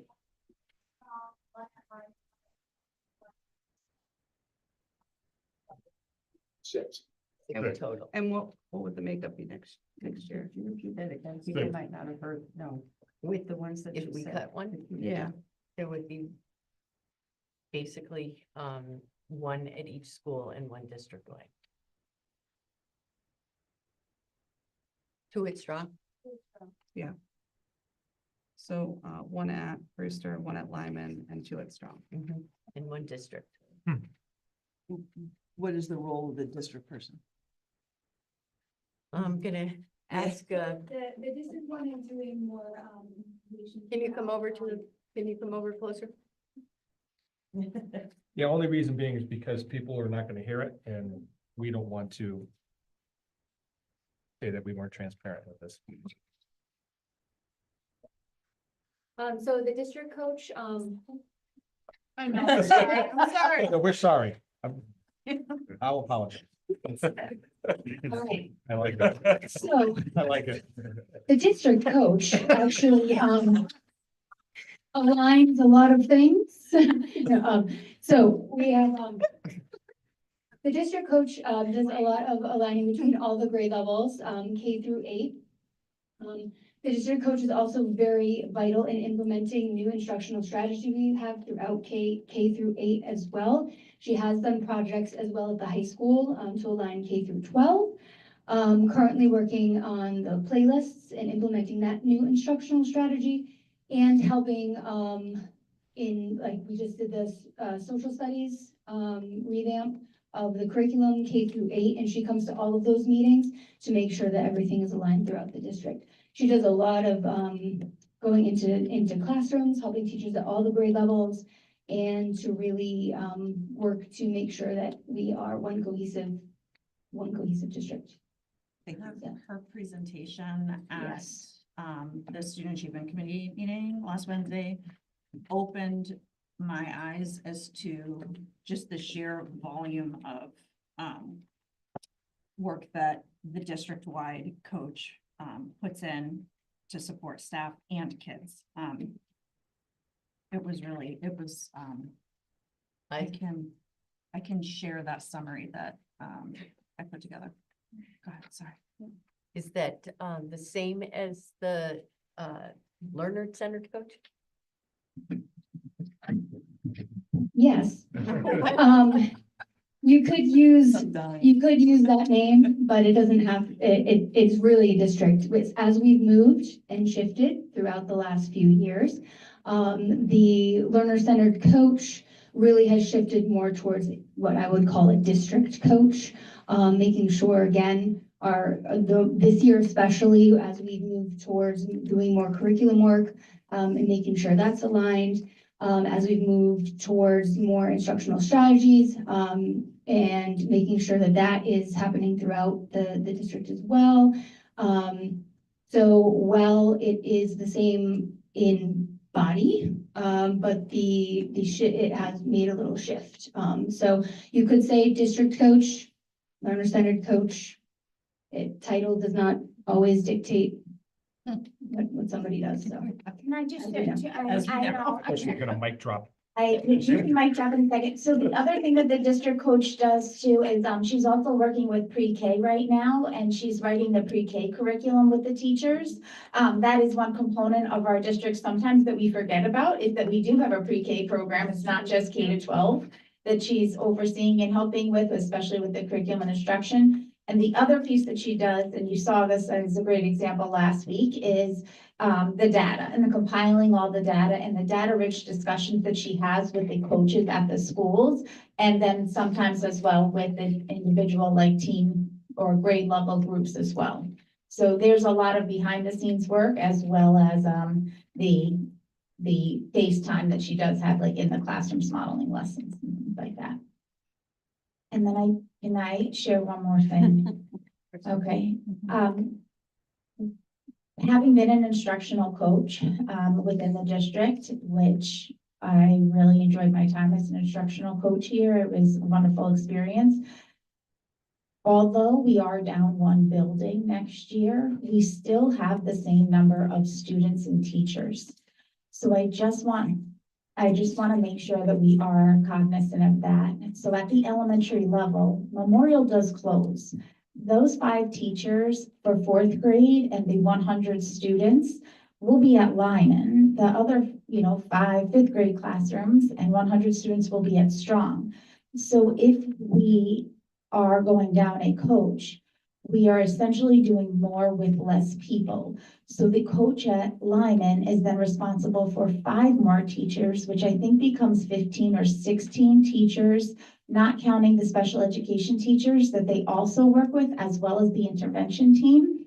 And then they're also getting 100 more students. So that's even more data to compile and have those data-rich discussions with teachers.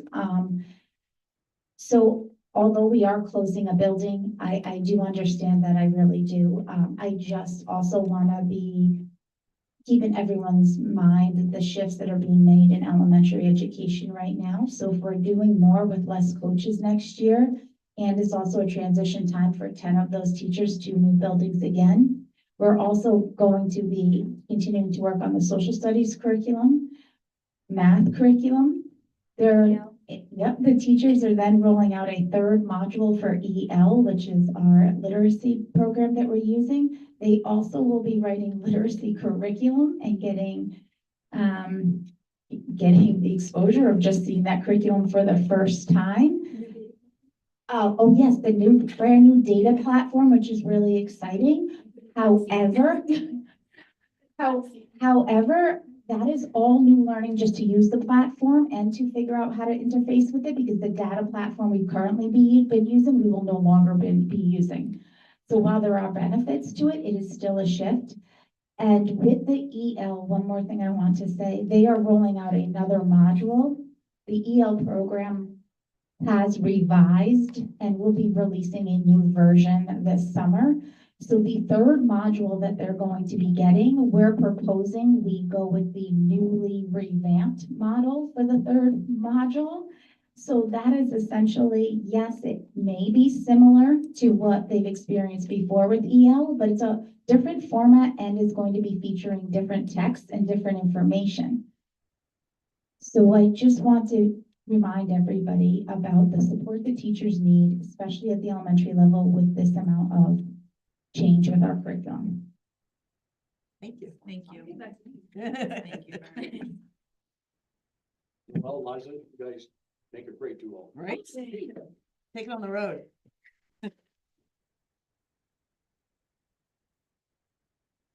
Thank you for coming out and just saying that too, by the way. I am so glad you listened. Thank you. That's our job. Any other questions, discussions? Opening it up. I have a few. Yes. I know it's shocking that I have a few questions. But no, don't know. I have 3. Maybe 4. Maybe 4. Before the time is up. I wanted to comment and make a request to remove, and I don't know how this works. This is my first actual rodeo. But I don't know, like, if we make a recommendation and I throw it out there and see what happens, and then we'll just keep moving on. But can I just do that right now? Yeah. Okay. I would like to recommend removing the $20,000 for the stadium sound system. I get it that it's at the end of life. I understand that it's our revenue is down, and we have no reserve for this kind of thing. So this is, again, I understand that it's end of life. It's hard to find parts. Like that's a theme, but like it's not just for like specific to the stadium surround sound. I think that our auditorium needs some attention. There's no reserve at present for the auditorium. Our auditorium sound system is over 30 years old. And I struggle to think that a $20,000, we need it because it's, sometimes it works, sometimes it doesn't. If you connect it just right, whatever. Like, I think that 20,000 is that can come out, and that either can wait or a reserve can be started for that too. But I don't think that should take precedent over a space that is used year round.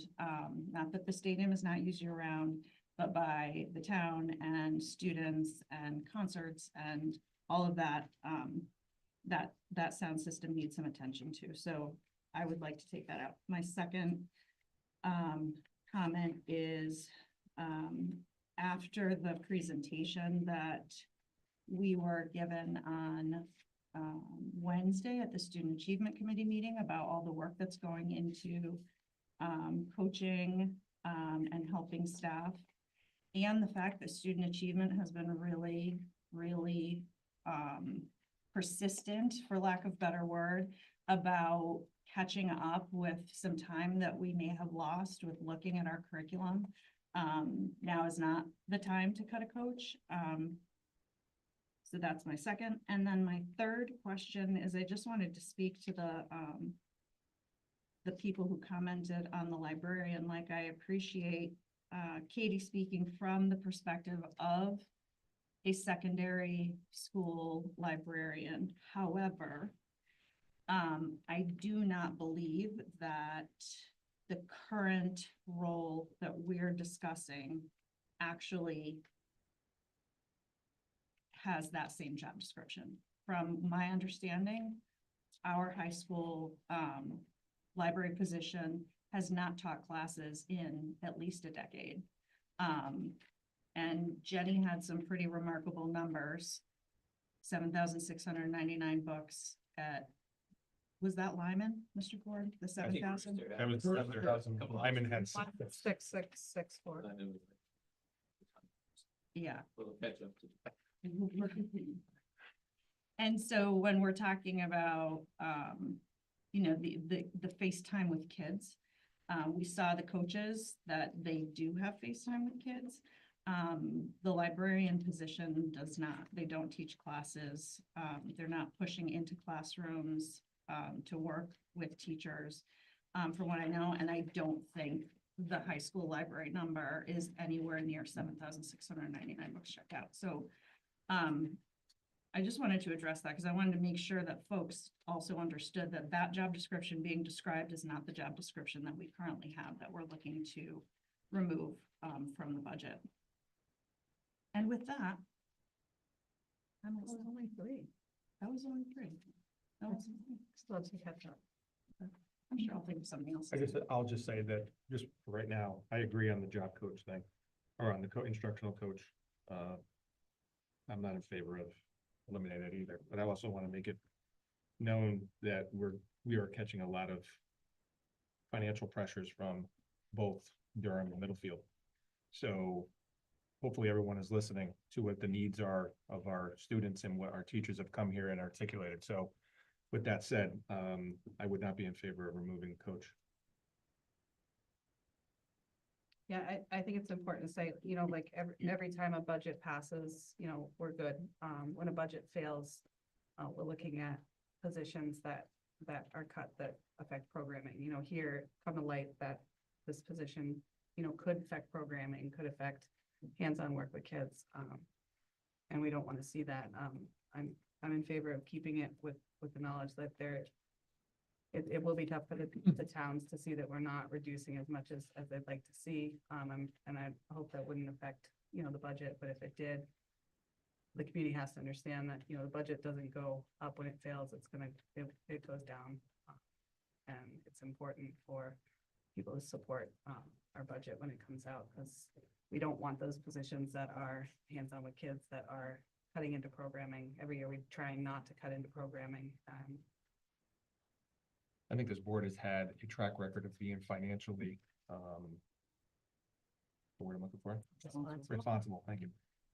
So I don't think that we're putting or adding or doing anything that is not financially responsible for this district right now. So if it fails, I mean, I think this board and the staff has done everything it possibly can. I mean, there probably are some things like the sound system and some things like that I agree with. But at the end of the day, when it comes to the rest of the stuff, I think we're at bare bones, and I don't think we should be doing anything until we get to a 3-school system. My question, Kim, on the auditorium, I know we talked about this on the auditorium sound system and just improvements in general. Is the sound system incorporated in possible ADA grant money? So that, Well, is it appropriate to be used for ADA money? Absolutely, yes. What money are you talking about there? So. That money we talked about? Yes. want to reiterate that, And- so it Yeah. doesn't- we're not talking about something. Well, yeah, so I mean, So go ahead. in the bonding package that we did, the 6.9 million back in 2019, actually issued the bonds in 2022.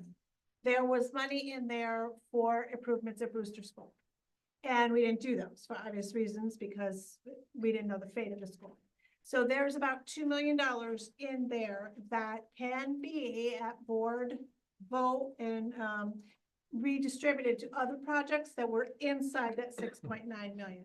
One being ADA projects here at the high school. So if the board were to vote and move the bonding money from Brewster to the ADA project at the high school, the auditorium, the sound system, any kind of ADA improvements at the high school would be covered under that bonding. And that's at the purview of the board. And what's the timeline for that? Like, what would that look like in terms of discussing, voting, all that? Well, so because we don't have I've received feedback, well, why didn't you just pay the bond off, well, we're not gonna do that until we know what happens, with Brewster, we still have too many things up in the air, but so I would imagine it would be maybe in the fall, we would be able to, because then I can give you all, because with that money, if you didn't do it all on ADA projects, there's still like, say, paving was in there. So we could use some money for paving and then pull the capital reserve money that we put in for paving, put that somewhere else. Got it. So there's a lot of moving parts and it's a very great opportunity Yeah. for us to get capital reserve, capital stuff done that our hands are tied otherwise. And Kim's working with QA&M to redo our ADA study so that Great. we can figure out what the needs are right now, because our ADA study is, it's old. Yeah, 2018 maybe, or even a little. So we'll older have an than that, update so. and make sure that the high school is used on. And for the record, we've had a conversation, now that we've talked about that money, we've had a conversation that the auditorium here is a priority for us. Yeah. Well beyond the stadium. Right, For the ADA purposes, the ramps, and everything. So, I mean, so that has been a discussion. Strong has a need for it as well. Strong wasn't elevator? listed as ADA.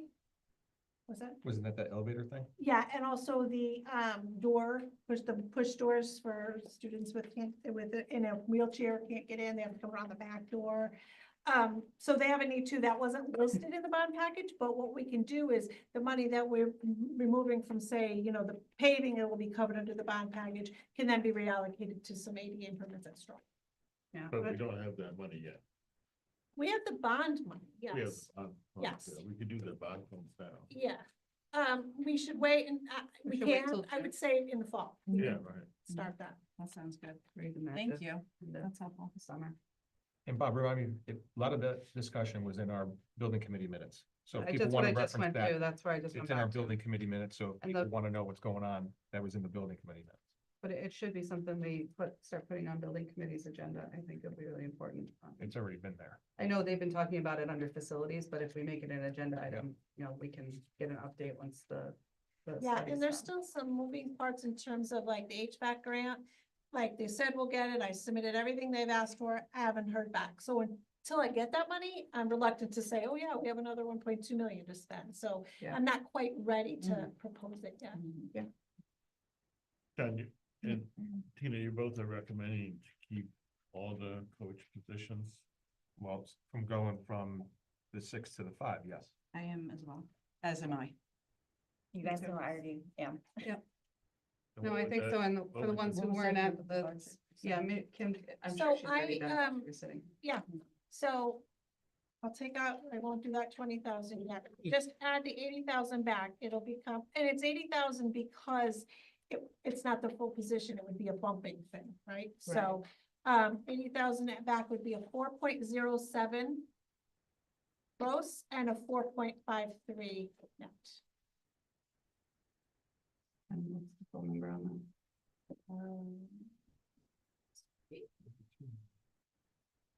If you do that in your head, then. 42,542,547. What is that, net? That's gross at 4.07. And I can give you net if you want that too. 41,078,848. 41,078,848. And that is a 4.53%. So net. That's net. My only thoughts about the librarian position is that if you eliminate a position, it's so hard to get back, ever, right? And I always try and think that we don't want people in positions to dictate how we feel about that position. So if it comes down to it, because of the way it is currently being implemented as a librarian, what the position is, what the programming is and everything, I believe that our job is to say to the next superintendent, our expectation for that position is that, and they work with social studies departments on research, they do this, and they do this. Because it can be a very valuable position. And it's so much more than checking out books, like when I was a kid. And I don't know the atmosphere on this, but I've been in so many buildings where the library is like the lifeblood, right? It's the heart. And so what I have seen in other districts is lack of a librarian, a certified librarian, the room is closed and it's no longer accessible. And I would hate to see that happen. So I do see that as a possible, I definitely see it as a position that's at risk. But if we make that recommendation, I want us to be very clear as to the why behind it. I mean, we can earmark it too for goals and objectives, talking about memorial and the education specs and what the librarian's gonna look at a pre-K 5. You know, we've got a reduction in a building at the end of this, we'll get to with Brewster and Lyman. You know, there might be a way to have some foresight for the superintendent to say, we expect this based on the educational specs that come through. I think it's just important to earmark it and make sure that we're considering that position. Pat, maybe you could speak to this. If this position is cut, would this library be closed to students? Okay. It'd be staffed by TA roles, right? Pat, do you support keeping the coaches in the budget? Yes. I think one of the things that's important for the community is that this budget reduces Now seven seven FTEs without positions, which is a Yeah, huge for a district reduction this size. of, my 10 years, we never reduced it more than 2 or 3 at a time at the most. And so reduction of 7 positions is a huge cut. And obviously some of it's due to closing a school, but there's a lot of other cuts in here that are going to be felt. So I think as the community looks at this budget, they'll go to hearing, that they gotta understand this is a major cut in our services, our teachers and all the other things that we haven't done in at least the last 10 years. But I think it's important. I don't see much difference between 3.87 and 4.0, but the number could look different. And I think we have to keep in mind too, that kindergarten, that is dependent on enrollment, so we could see the increase in the kindergarten depending on that enrollment coming in. Plus, if the grant's not realized, we do have to add money to the budget if we're not going to start construction in the fall, and we won't know that again till June. But it's important to talk and to say it. All signs point to being good there, but we do need to keep that in mind. It's going to be, I think it's about 100,000. It is 400,000. 400,000. 1%. Oh, that's why I thought it was one. Yeah.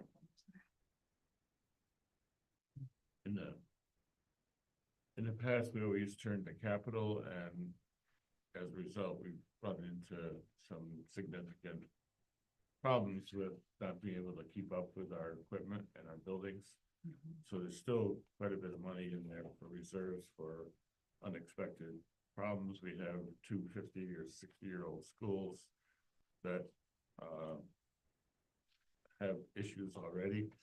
And we have some roof replacements that are probably, we've saved some money, but they're probably in the $1 million range themselves. I know we spent a lot of time with Kim to make sure that we didn't really touch capital this year like we had done in the past, because we're paying for that. Right. I think anything, even asking Kim to reduce that capital at all, there's a lot of us to ask for Kim, considering every ounce of effort she puts in. And she always wants to make sure that we fund the capital fully. I just think this is probably the year, and maybe even next year, before we can get to the realization to look at the per pupil, that we at least analyze the capital and see what we can do. And I know it kills Kim's soul, and it is 100% not any reflection of how much we appreciate you. Thank You you. have no idea. No, and just food for thought, I mean, the roofs, the two roofs between Cog and Strong are gonna be $5 million. I know it's 50% reimbursable, but we have to save $5 million. The tennis court's $1 million. I know it would be very difficult, but this kind of stuff, if you could do a bonding package in a few years down the road, then maybe we could take 100,000 out of capital that I'm saving for the roof here. That's not gonna do a thing. Okay. But it was symbolic that we have to start saving. But I don't know, bond packages are not very popular. It's hard to get them passed. $75 million. Yeah, after the one we just did. So I'm worried about that. So that's just food for thought, that's something if that made a big difference, but it all depends on priorities. Like, is it a priority? We have to get a tennis court. We're not gonna save $1 million in the next 2 years for a tennis court. So it might have to go to a bond package. I mean, this board identified 3 years ago that this was gonna probably be the year that we were gonna start to really suffer. Did weirdly with that. And we talked about this, and we talked about the closure of schools. We talked about the unfunded mandates.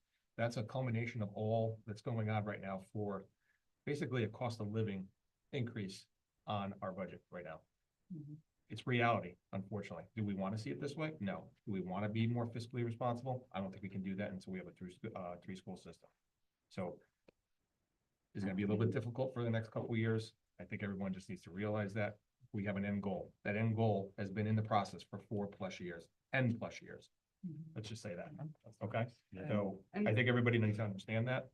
And we can't come to the table late with these things and expect that we're going to make drastic changes. That's just my personal opinion. I'm just going to be forthcoming and upright about it. Is there? And this district is fortunate that with all those COVID monies, that so many districts just made it part of their permanent budget year after year. If we did that, I can't even imagine where we would be right now. I'll tell you what Meredith did, $7 million, $7.4 million more because of that.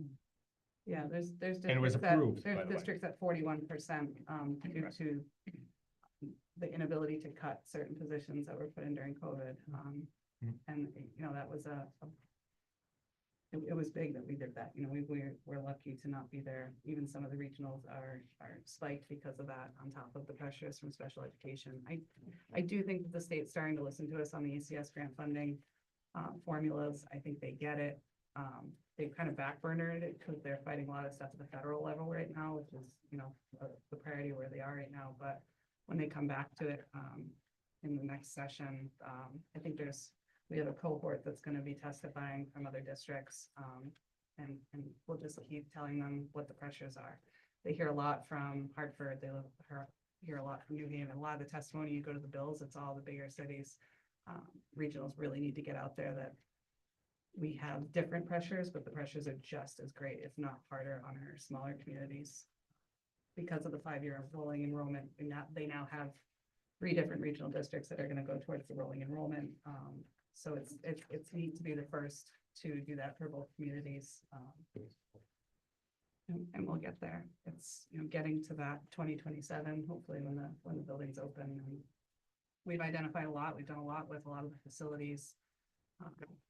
Tina makes incredible points about the auditorium. It houses some of the largest programs in our district, some of the most dedicated staff and students, from theater to Well, and from chorus all the and schools, band. like everybody uses it. Everyone Yeah. uses it, and I have to say it's hard to walk around sometimes and get down some of those ramps and some of the chairs.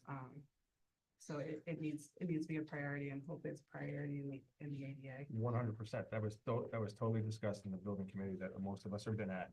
And the it was discussed in the building committee, and during the building committee, with this money that we were talking about, the auditorium here, because of the reasons that have been just articulated about this school and every one other music program, have used this facility. It's extremely important to get it ADA compliant and get it to where it needs to be, where it's more modernized, and showcase this school and the efforts of all these kids here. What do you, so Dr. Darcy, I have to say that you make me think. I'm sorry. No, it's nice. Was there a reason why library was chosen as the cut? Was it because of the lack of contact with students, like the not having classes? So I agree. I have seen, and I am currently in a building where the library is the point where everything happens. Would it be, and I also agree with you that once you cut something out of a budget, even if we write a note to ourselves that, take this and think about it down the road, would there be the possibility or the opportunity to maintain a librarian at the height, maintain the librarians and ensure that they are teaching classes? I don't know like what that would look like. Would it be 2 classes? Would it be 3 classes? And then take that one FTE and grab that from something else. Well, I think that's why we put it. Do you know, related art. do Did you we know what just I'm put one saying? And I related know art that for like, some reason? I'm not a staffer, but, and that's not our role, but when we're talking about that, it is a significant, potentially very powerful position. If done maybe differently than the perception is right now.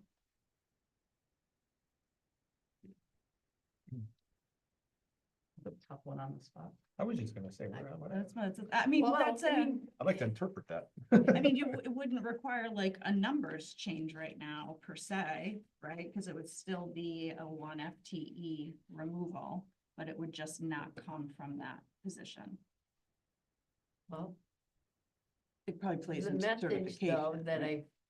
that I have gotten, I believe from all of you, is that you don't want to look at the class size component. And there is one that's right on the edge in our first grade at Brewster, but I mean, that would be the next place I would look at an FTE. But I understand that you don't want to do that. Right, but there wouldn't be something from like Strong in the high school that you could pull from in terms of. Not that I can think of. Okay, well, I mean, and again, Lindsay, you're right, it is an on the spot question. And it's specific. Until we started talking about it, I didn't know we were talking about library.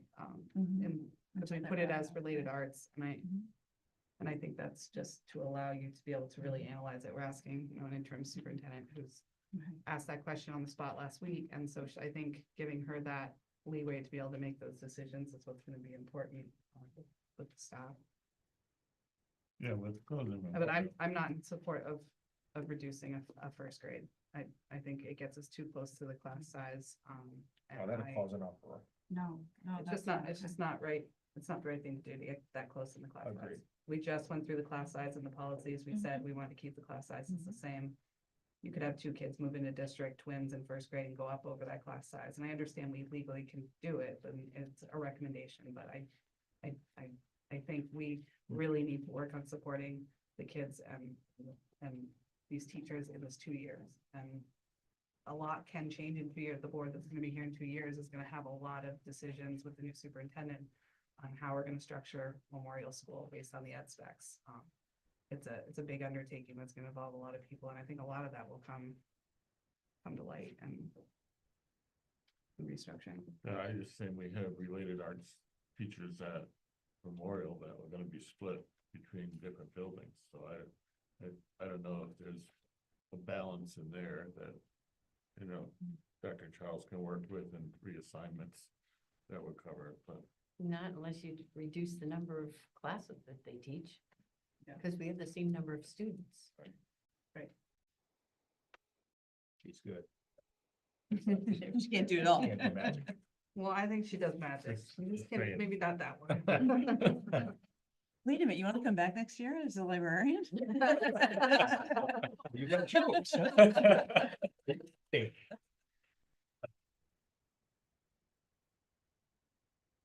So where I think we're at is, where Kim gave the numbers, you know, we didn't, you know, brought up the sound system, if we could do the 88, if we can earmark the 88 for the auditorium, I'd like to see the sound system at the field still get done, only because Eric had come to building committee and said there's no way to fix this, it's the amplifier. I mean, you're gonna have an athletic event, you're not gonna have a speak, you're not gonna be able to announce it, is what it boils Right, down and then to. we We are required by CIAC to be able to do Well, that. that's what I'm saying, if the sound system doesn't work, then we're renting equipment.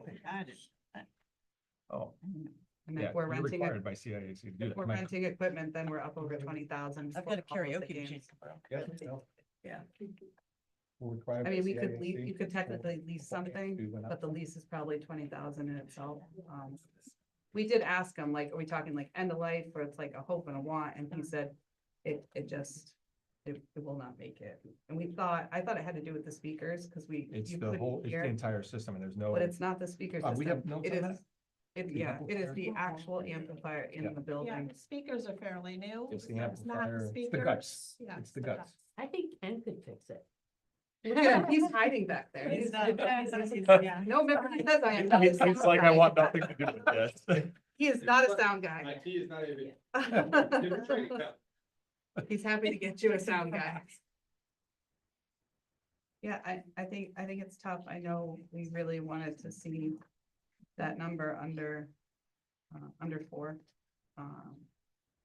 But I think between student achievement and it was a really beautiful meeting, and there was a lot there.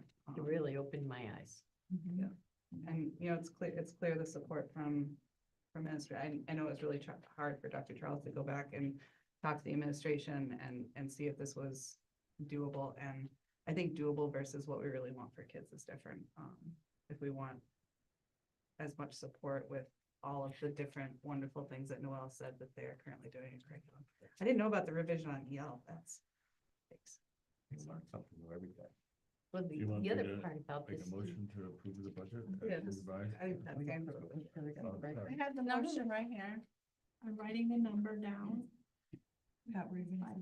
Yeah, I have it. I was just thinking that it's a good discussion for us to have now, because in the event that it doesn't pass, Right. you understand how difficult these decisions are gonna be if we have to cut further. So here's the motion with the dollar amount. It's a little small. But before we do that, is there any other discussion or questions?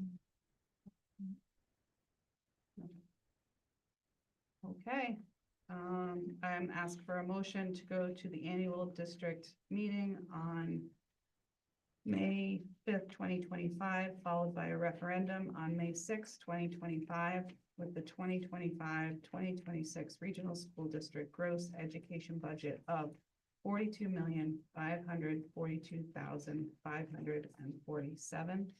And I have that motion. Second. Jason, second by John. Any discussion? All those in favor? Aye. Aye.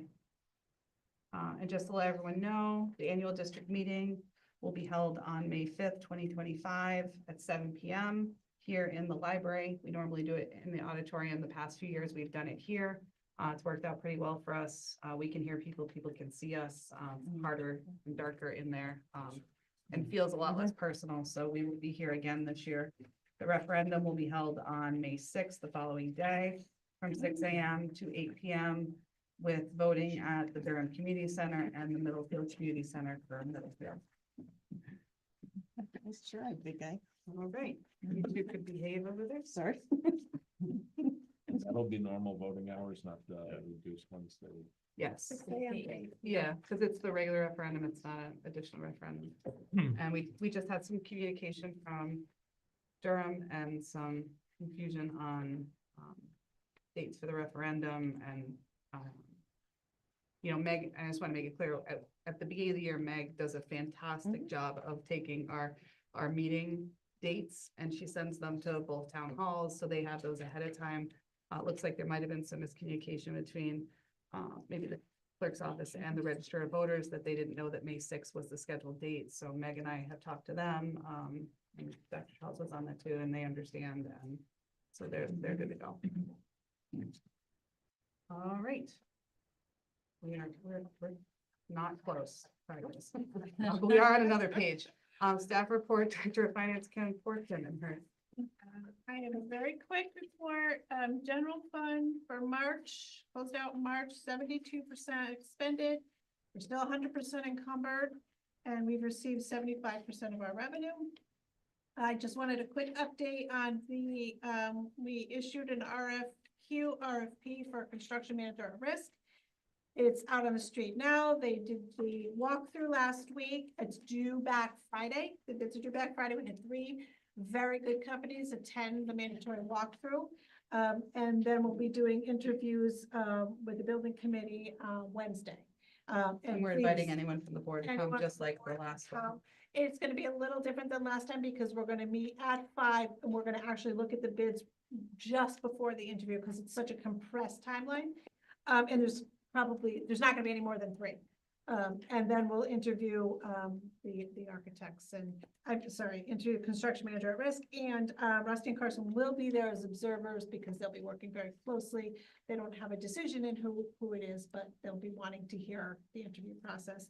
So And they've jumped in, and they've jumped in with all 4 feet. I mean, they're ready to go and they've been very responsive. And so we're definitely gonna be able to make our timeline as long as we have everything go okay with the state and we don't have any unforeseen roadblocks. The Rusty and Carson have, I know that they had, when they came to building committee, they had a new schedule. It'd be good if we can send that to the board and maybe post that. And we are meeting, she said this on Friday. They're visiting Lyman, Memorial, and Strong, and meeting with administrative staff, teachers. So they're starting their early design Yes, process. Okay. yes, and then they'll be able to come to the building committee and the board with maybe their recommendations. We have tabled the planning and zoning 824 referral until we have a better design to bring, a definite design. And and then that timeline, we can send it to the board. And I'd like us looking at building in this design, maybe for building some joint sessions with the board and building committee in the first start of this process to get the building committee going. One, so we could stream the start of this process so community knows when they could get involved in the process. You know, our minutes are right there, but if we, for building, could piggyback on a joint meeting, I think it would be helpful. Yeah. We'll see how building wants to do that when we talk at the RFP meeting. That's it, right? Thank you. All right, new business. Vote on non-renewals. Kevin was so gracious into what me with this one.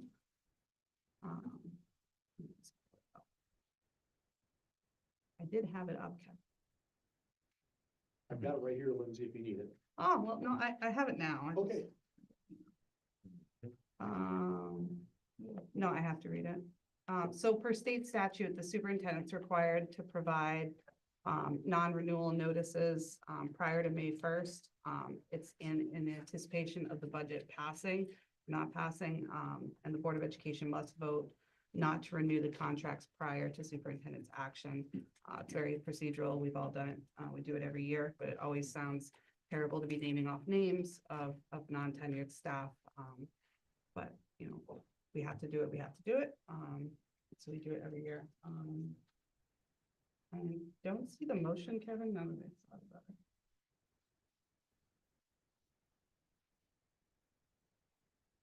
Kevin, can You you have have it. You have the actual motion. I've got the actual motion. Oh, it's only 3 cents. Okay, it's only 3 So, cents. start. That one I have. Move. Yeah, they have the wording.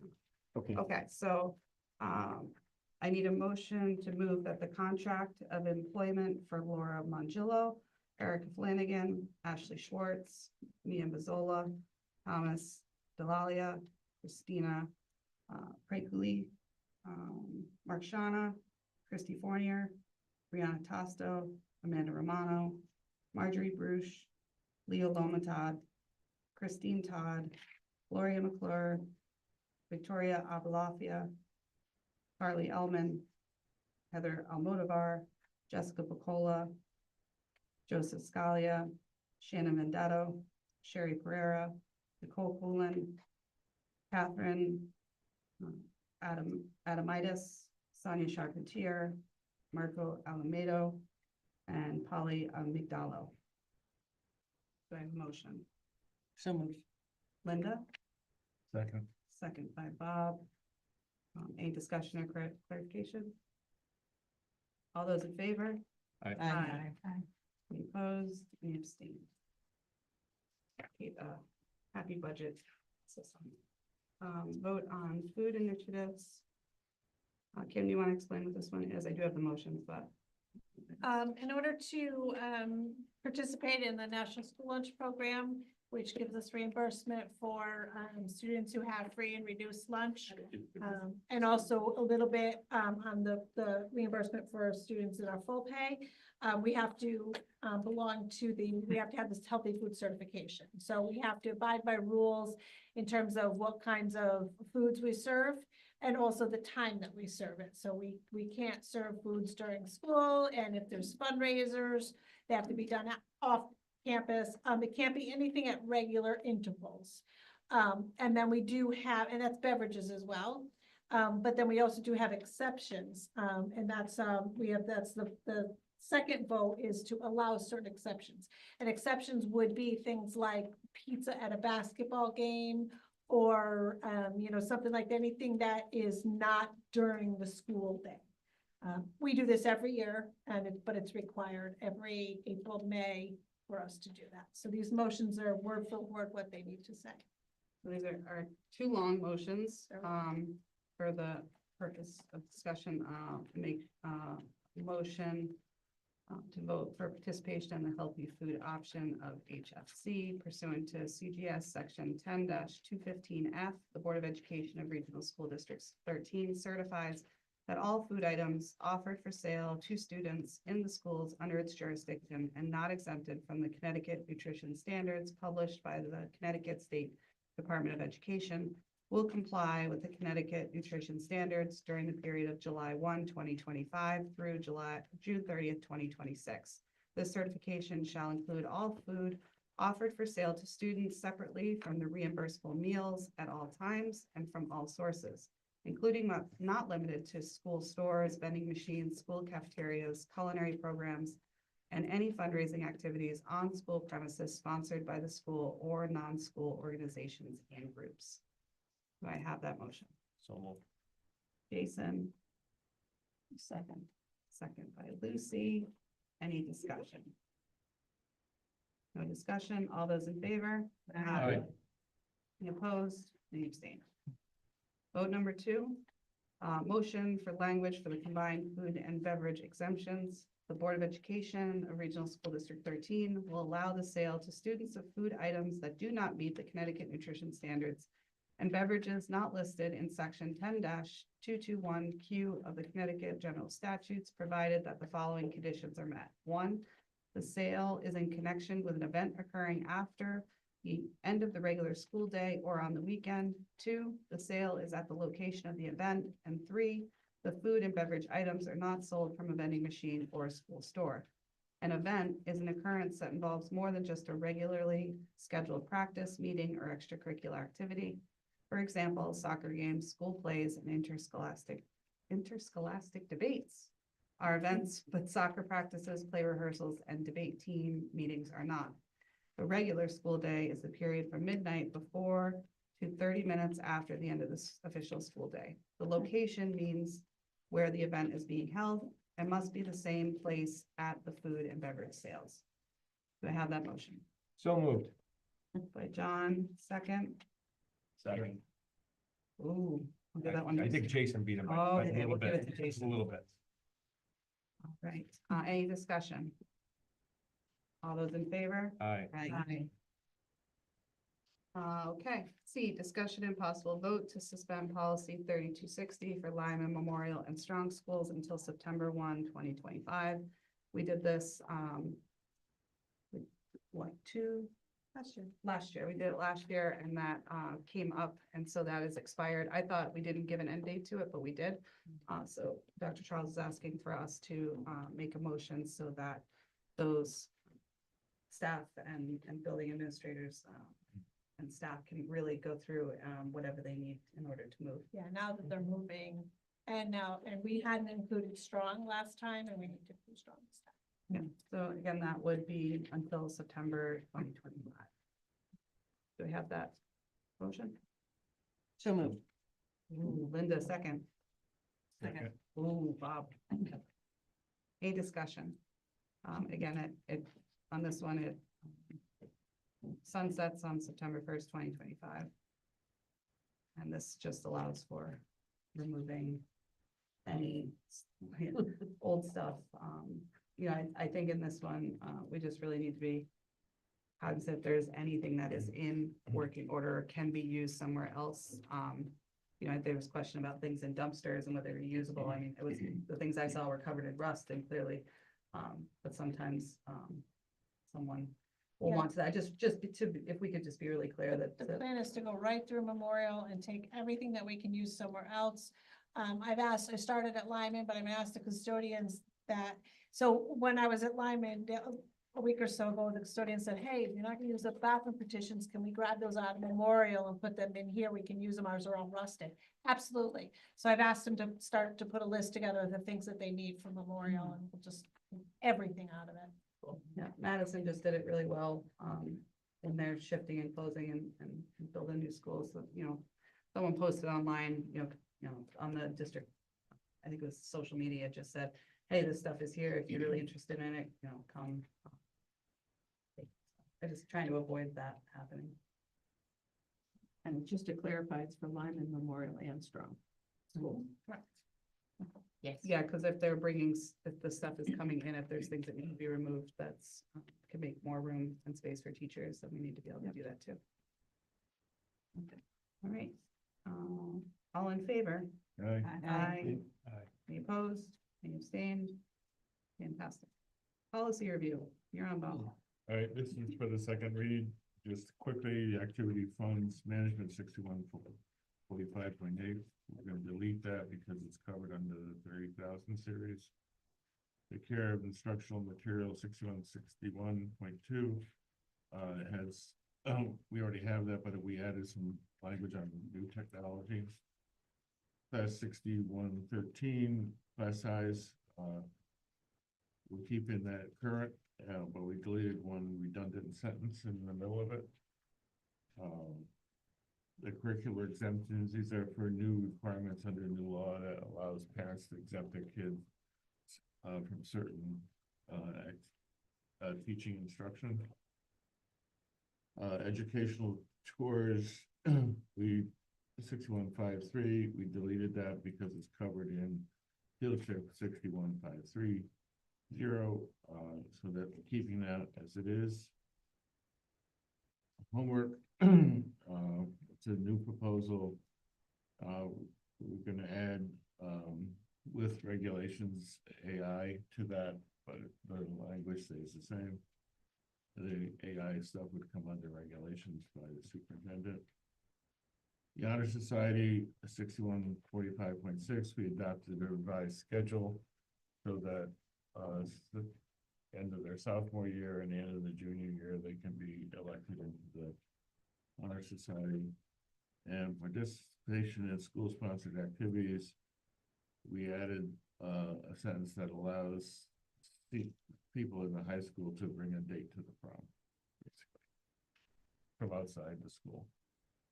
So those are the ones that recommend, the second read, recommend they vote to adopt those changes. Some of. Second. Oh, Just discussion on this one, and again, we're voting on the class size. I want to reiterate, we made no changes to class sizes. We were very firm that, our lower class sizes are what we want to support kids and teachers, in this district, so. My only comment. Okay, all in favor? Aye. Any opposed? Any abstain? First read? The first read, the first one is advanced course and program and challenging curriculum shipment. We had board policy recommended not to adopt that one. B, the credit for online courses and shipment, we recommend to adopt it, but without the remote learning portion of it, we will discuss that at a later time. And the final one, parent-teacher communication, is under law, and we recommended not to add it. So that's just the first read for your information. The parent-teacher communication one, we decided not to add that because we're already doing it. Right. It's a pretty long discussion in minutes on all of these things. Yeah. And I can bring that back for the second read on the parent-teacher communication. But it seems like Shipman's clarification on it, it was surrounded around Alliance districts who needed more in their policies to solidify parent support as well as increasing scores and increasing community and creating that community engagement. So Shipman's policies are wonderful, but sometimes they don't really meet our needs. All right, committee reports. Back on Bob. The policy committee met on March 19th. We discussed the three of those and a number of others that we move forward. We'll be discussing the issues related to advertising and announcements on our website from nonprofit local groups. We'll be talking about that in our April meeting. We also will be talking about equity policy. We're waiting for something, issues related to state and Linda. Where'd she go? Oh, she disappeared. In Linda's defense, it's been a long meeting and she had to go to sleep. Yeah. You'll be back, right? Thank you for being her representation. Well, this is the clue. Mind you, she's been sick. On that, it's not go there. On that, so we remember a few years, for those that weren't at policy, Dr. Shook had made a recommendation to stop the online flyers based on some legal challenges. And policy committee, and that's why I'm bringing up the full board now, we're gonna obviously vote on it, but I think it's incredibly important, and policy thought too, that we bring the community flyers back for the organizations that are very dear to our community, from our youth sports to DMYFS, municipal agencies, the libraries. The libraries are running some of the most incredible programming out of both Durham and Middlefield. And hopefully it allows more community support for the families. So we're going to work on setting that. Particularly those nonprofits. Yeah. So we're working on some sort of regulation on it, or how it's going to happen, whether we go back to just doing the drive like was done before, that went out with a Google Drive link, which had all the flyers in it, or are we going to try to do it in a booklet format? But we'll work on that. But definitely a big ask. Yeah. A lot of excitement from those agencies. So building committee. Building committee also did a lot. 5. The building committee, Eric found a way to get more lights on the end of the track. So there'll be lights on, so we'll light the far end of the track. That's under their current money we have. Also, we'll light the parking lot, at the, end by the fields, which is gonna be dark. Fields. There's, some money left in that. The track, we have proposal for about 283 or $93,000 for the track replacement. With this budget passes, we'll have enough to replace the track with the probably what the what do we call that? The level 1. The final quote was 293,631. Right? Yeah. Final quote. So that would replace the track, if the budget passes. The tennis courts, we had a very long discussion and realized that it's gonna be over $1 million, and we put about 18,000 a year into maintenance. But it needs a complete under drain system and new concrete.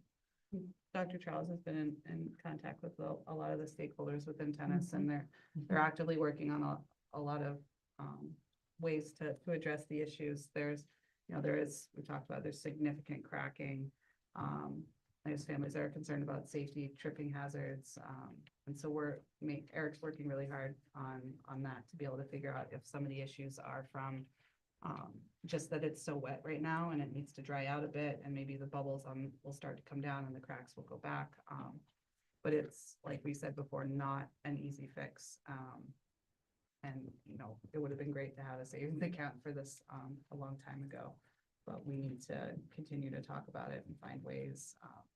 And there's some opportunities for some grant funding, but Can we send Kevin home? Goodbye, Kevin. goodbye, Kevin. And Liza? Oh, License gonna be. Go home. Oh, student achievement, yeah. Oh, that's right, last time we sent you.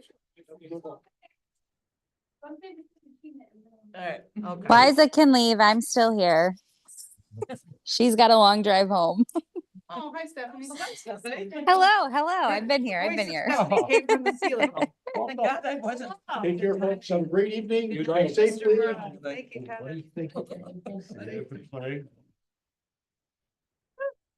And back before we get that to the lights on, I just want to clarify this. So those lights came out of the grant funding for the lights for the whole entire project. It expends the end of the lights. I think it's 20,000. It was Just about 30,000. And it adds 4 lights to each of the poles to illuminate each side of the track, so that each side of the track has lighting, and the lighting from the poles that are closest to the field house and the parking lot will now light up the concrete near the field house. Eric's working, I think that's going to happen in March. It's going to allow track to have a twilight meet in May that they are incredibly excited about, including a chair with a throne. And I think there's going to be some sort of royal court of winners. I don't really know how short structured, but Mike Ford's been working pretty excited about it. Yeah, go ahead. The other thing, there was new drainage at the baseball around the warning area around the edge of the fence. New drainage and it's water's flowing pretty regularly out of the new thing. Still looks wet out there, but I guess it's a lot better than it was.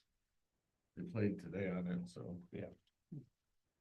There's some question about whether we need some extra drainage, some like finger drainage that would get that where it's wet out in the back end of the field, but I think it's going to be a trial and error. It's surprising how much water is actually coming through there. Yeah. And the softball field, there was gonna be hydro seeded, and there's some additional drainage that was put in there to keep that dry. QAM came, the new final design folks came to the meeting. They talked about one, the construction management at risk. Kim already talked about the schedule on that. they gave us an outline of a new schedule, which is a very aggressive schedule. Meets all of our requirements to get back in school. They, I think, gonna hand that out to everybody. I don't know if we did or not. You got it? Good. I'll email it to Yeah, you. because I think it's important for everybody to see the schedule, because it's really an aggressive schedule. More. All my windows open. In your car? Right. Perfect. They, they looked at all the space standards, they're gonna put teacher meetings, student meetings, they're gonna do a variety of outreach to get started and get some input. We can go over the, you know, the teachers and students' needs and administrators' needs. And they're working closely with the state to get approval on a variety of things. They just changed the planning and zoning meeting to later, so they have more work done. And they've already started working with the state health department on the septic system and wells. So, they're off to a really good start. I think they plan to be able to start demolition this summer. So, we're pretty aggressive. That was building. Student achievement. Okay, we met on Wednesday, March 26th. We got some great updates from Liza regarding 16 students enrolled in the University of Bridgeport courses, which is up from 6 from the fall, which is really great. We talked about the social studies curriculum review process, which is wonderful that it is taking off, and the standards from the state, the curriculum from the state has changed a little bit, so they're working on shifting through that, creating scope and sequence, aligning it with some of the EL modules where those standards fit in.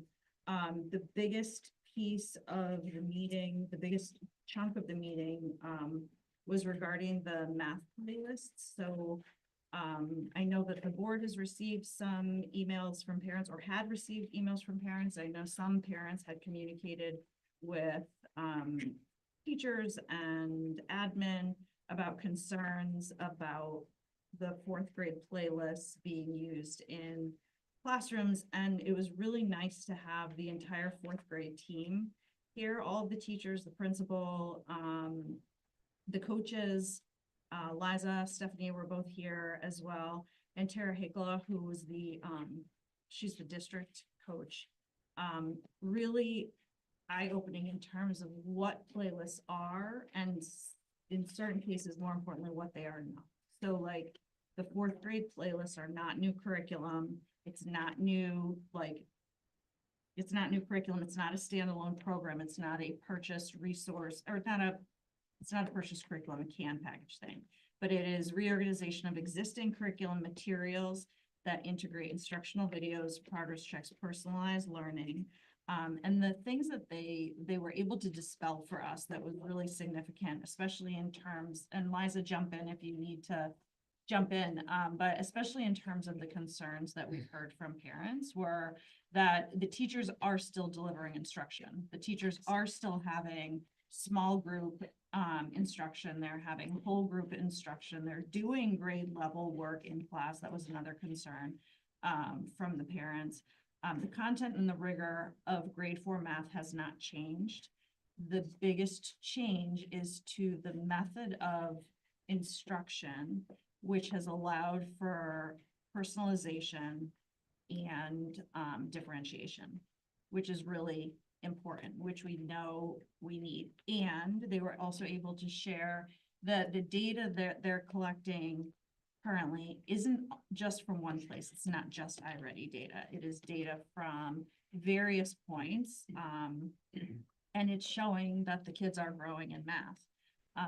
And that's what, as a student achievement committee and as a board, we care about. We care about student growth. Are they making progress? You know, and again, dispelled a whole bunch of things that I think clarified some of the concerns.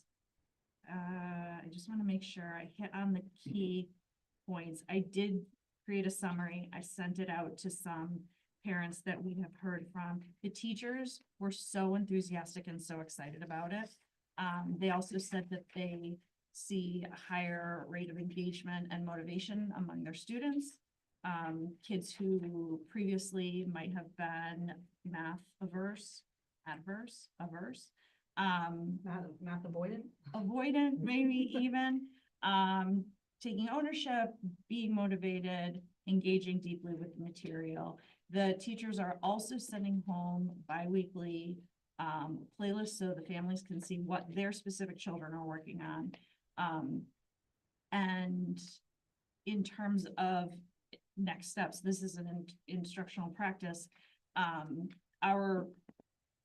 The way that we left it at the end of the meeting was when families reach out to the board with concerns about an instructional practice, the appropriate channels for that is to, if it is a pedagogical concern, if it's about the pedagogy and the instructional, whatever, the instructional technique, that goes to building administration, Liza, Stephanie, Tara.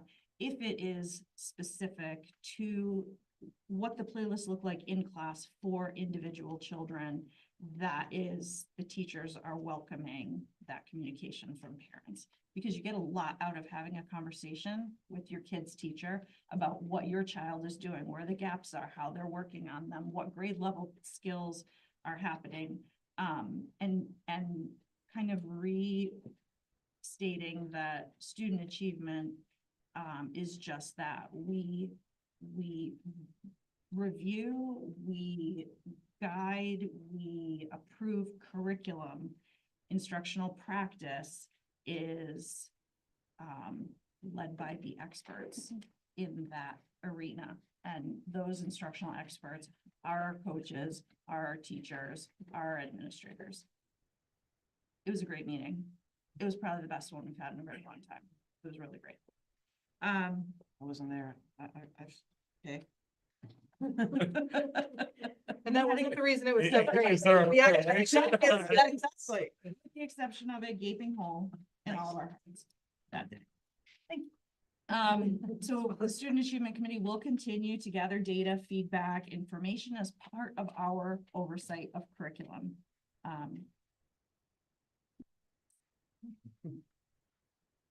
I had asked the question of the whole team that was here, and you know, I said it's a teacher's nightmare to have that many different learning levels in a class. Initially, it's not such a good thing to most of us.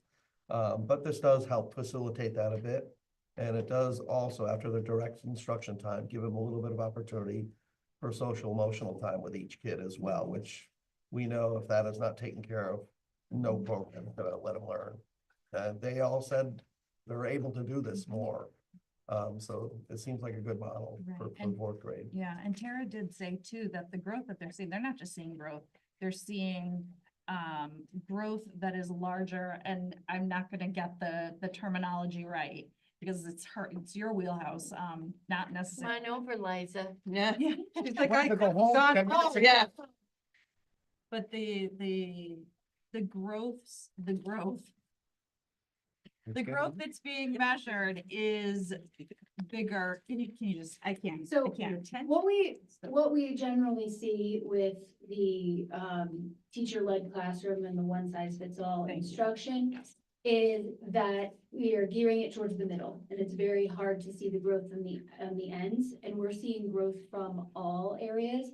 I did just get we look at many different data points, but iReady was just taken, and I'm gonna talk about this in June, but we, in fourth grade especially, we have taken the reddest, and there's 0% in that now.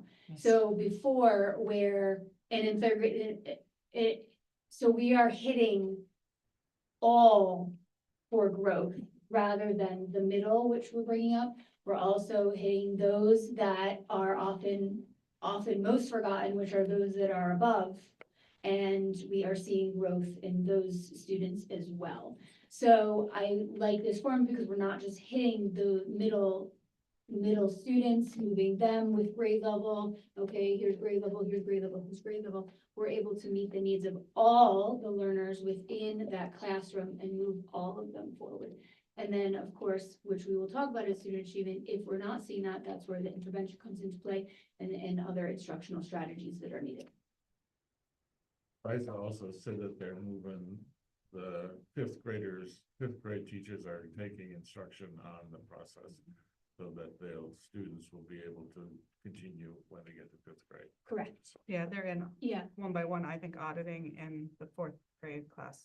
Yes, so there's gonna be the opportunity, I think it was this week, next week, there's the opportunity that every fifth grade teacher will then get to visit a fourth grade classroom. So that they're able to see what's going on in that classroom in real time. It's one thing to just talk about what you should do or how to do it, but then to see it in real time and be able to ask questions in real time is really important. So that is being facilitated. There's also already been professional development that has taken place for those fifth grade teachers so that they have the background knowledge that they need about the instructional planning and programming. I sensed a really good morale with that team that came in, and they have a zeal and really extreme desire to communicate what they know about the kids to the next grade level. And I found that really, really refreshing and so important indeed.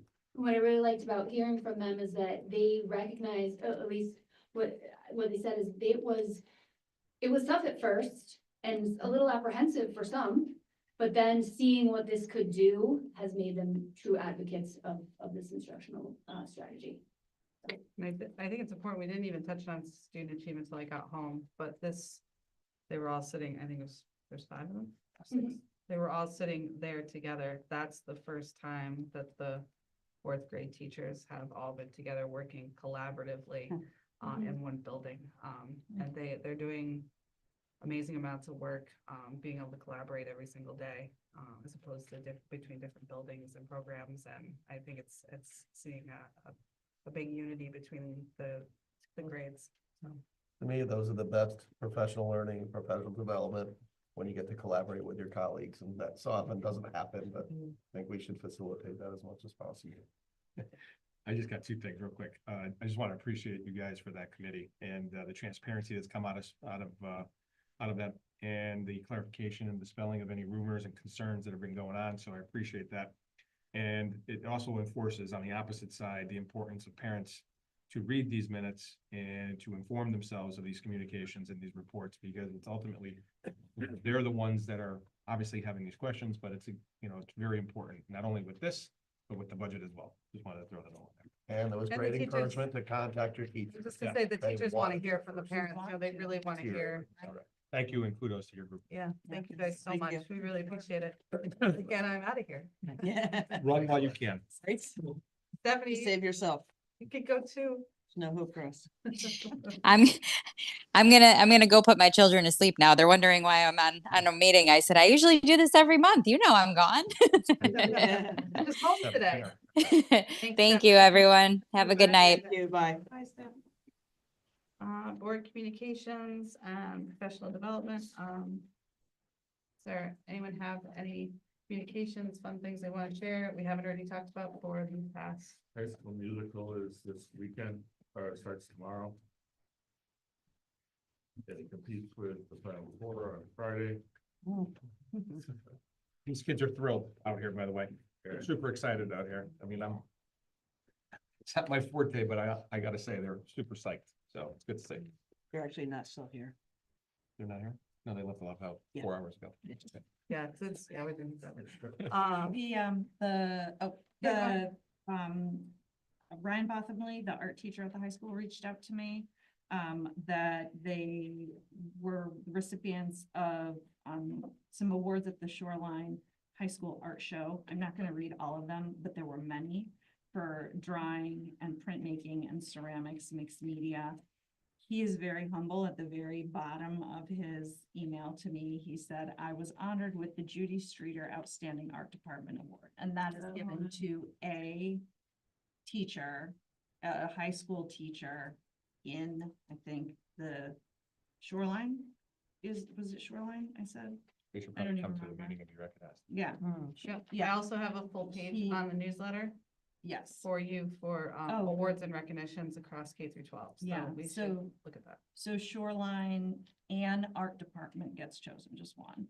And it was That was Ryan. teacher and students? It was, it was just him. Well, the awards are all for teachers and students. Many students were given awards for different categories of through their medium.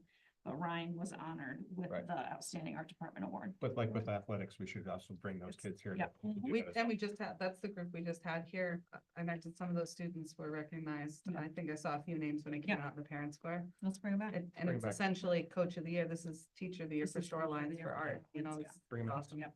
Okay. Bring them in Can we do that? When do we want to do that? next month. Perfect. Yeah. Do it. We had them for student achievement, so. Yep. Bring them for the full Do board. you want me to reach out to them or do you want to reach out? to them, or- You can if you want, and then just CC Meg, so she knows. I will. Thank you. You know, and I think it's something we touched about recently, in conversations, is making sure that we are recognizing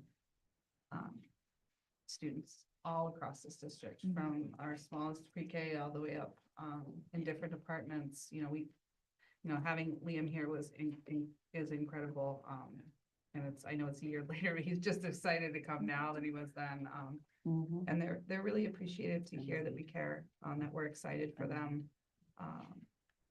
It's the whole reason we sit here, so if we can I know we try to make sure that we always have some sort of presentation, but if we can continue that, and I'd like to see talking about professional development communications, there is, a PD, it's an online webinar on student representatives of the board, and how 4 different districts have really created really good spaces for students to become non-voting members of the board. It's been a question and an ask of many board members for the past few years, and I just see so many upcoming sophomores to juniors that I think would be really interested if, we want to add some student representatives. Huh? Put a policy agenda and talk. Yeah, I can bring what I get back from the webinar to policy and we can talk about it. But they are our biggest voices. We need to hear them. Brian's also getting new lighting for his art room, so he'll be even more excited. Is that next regular meeting, May 14th? Yeah. That's could be. it says 5 PM.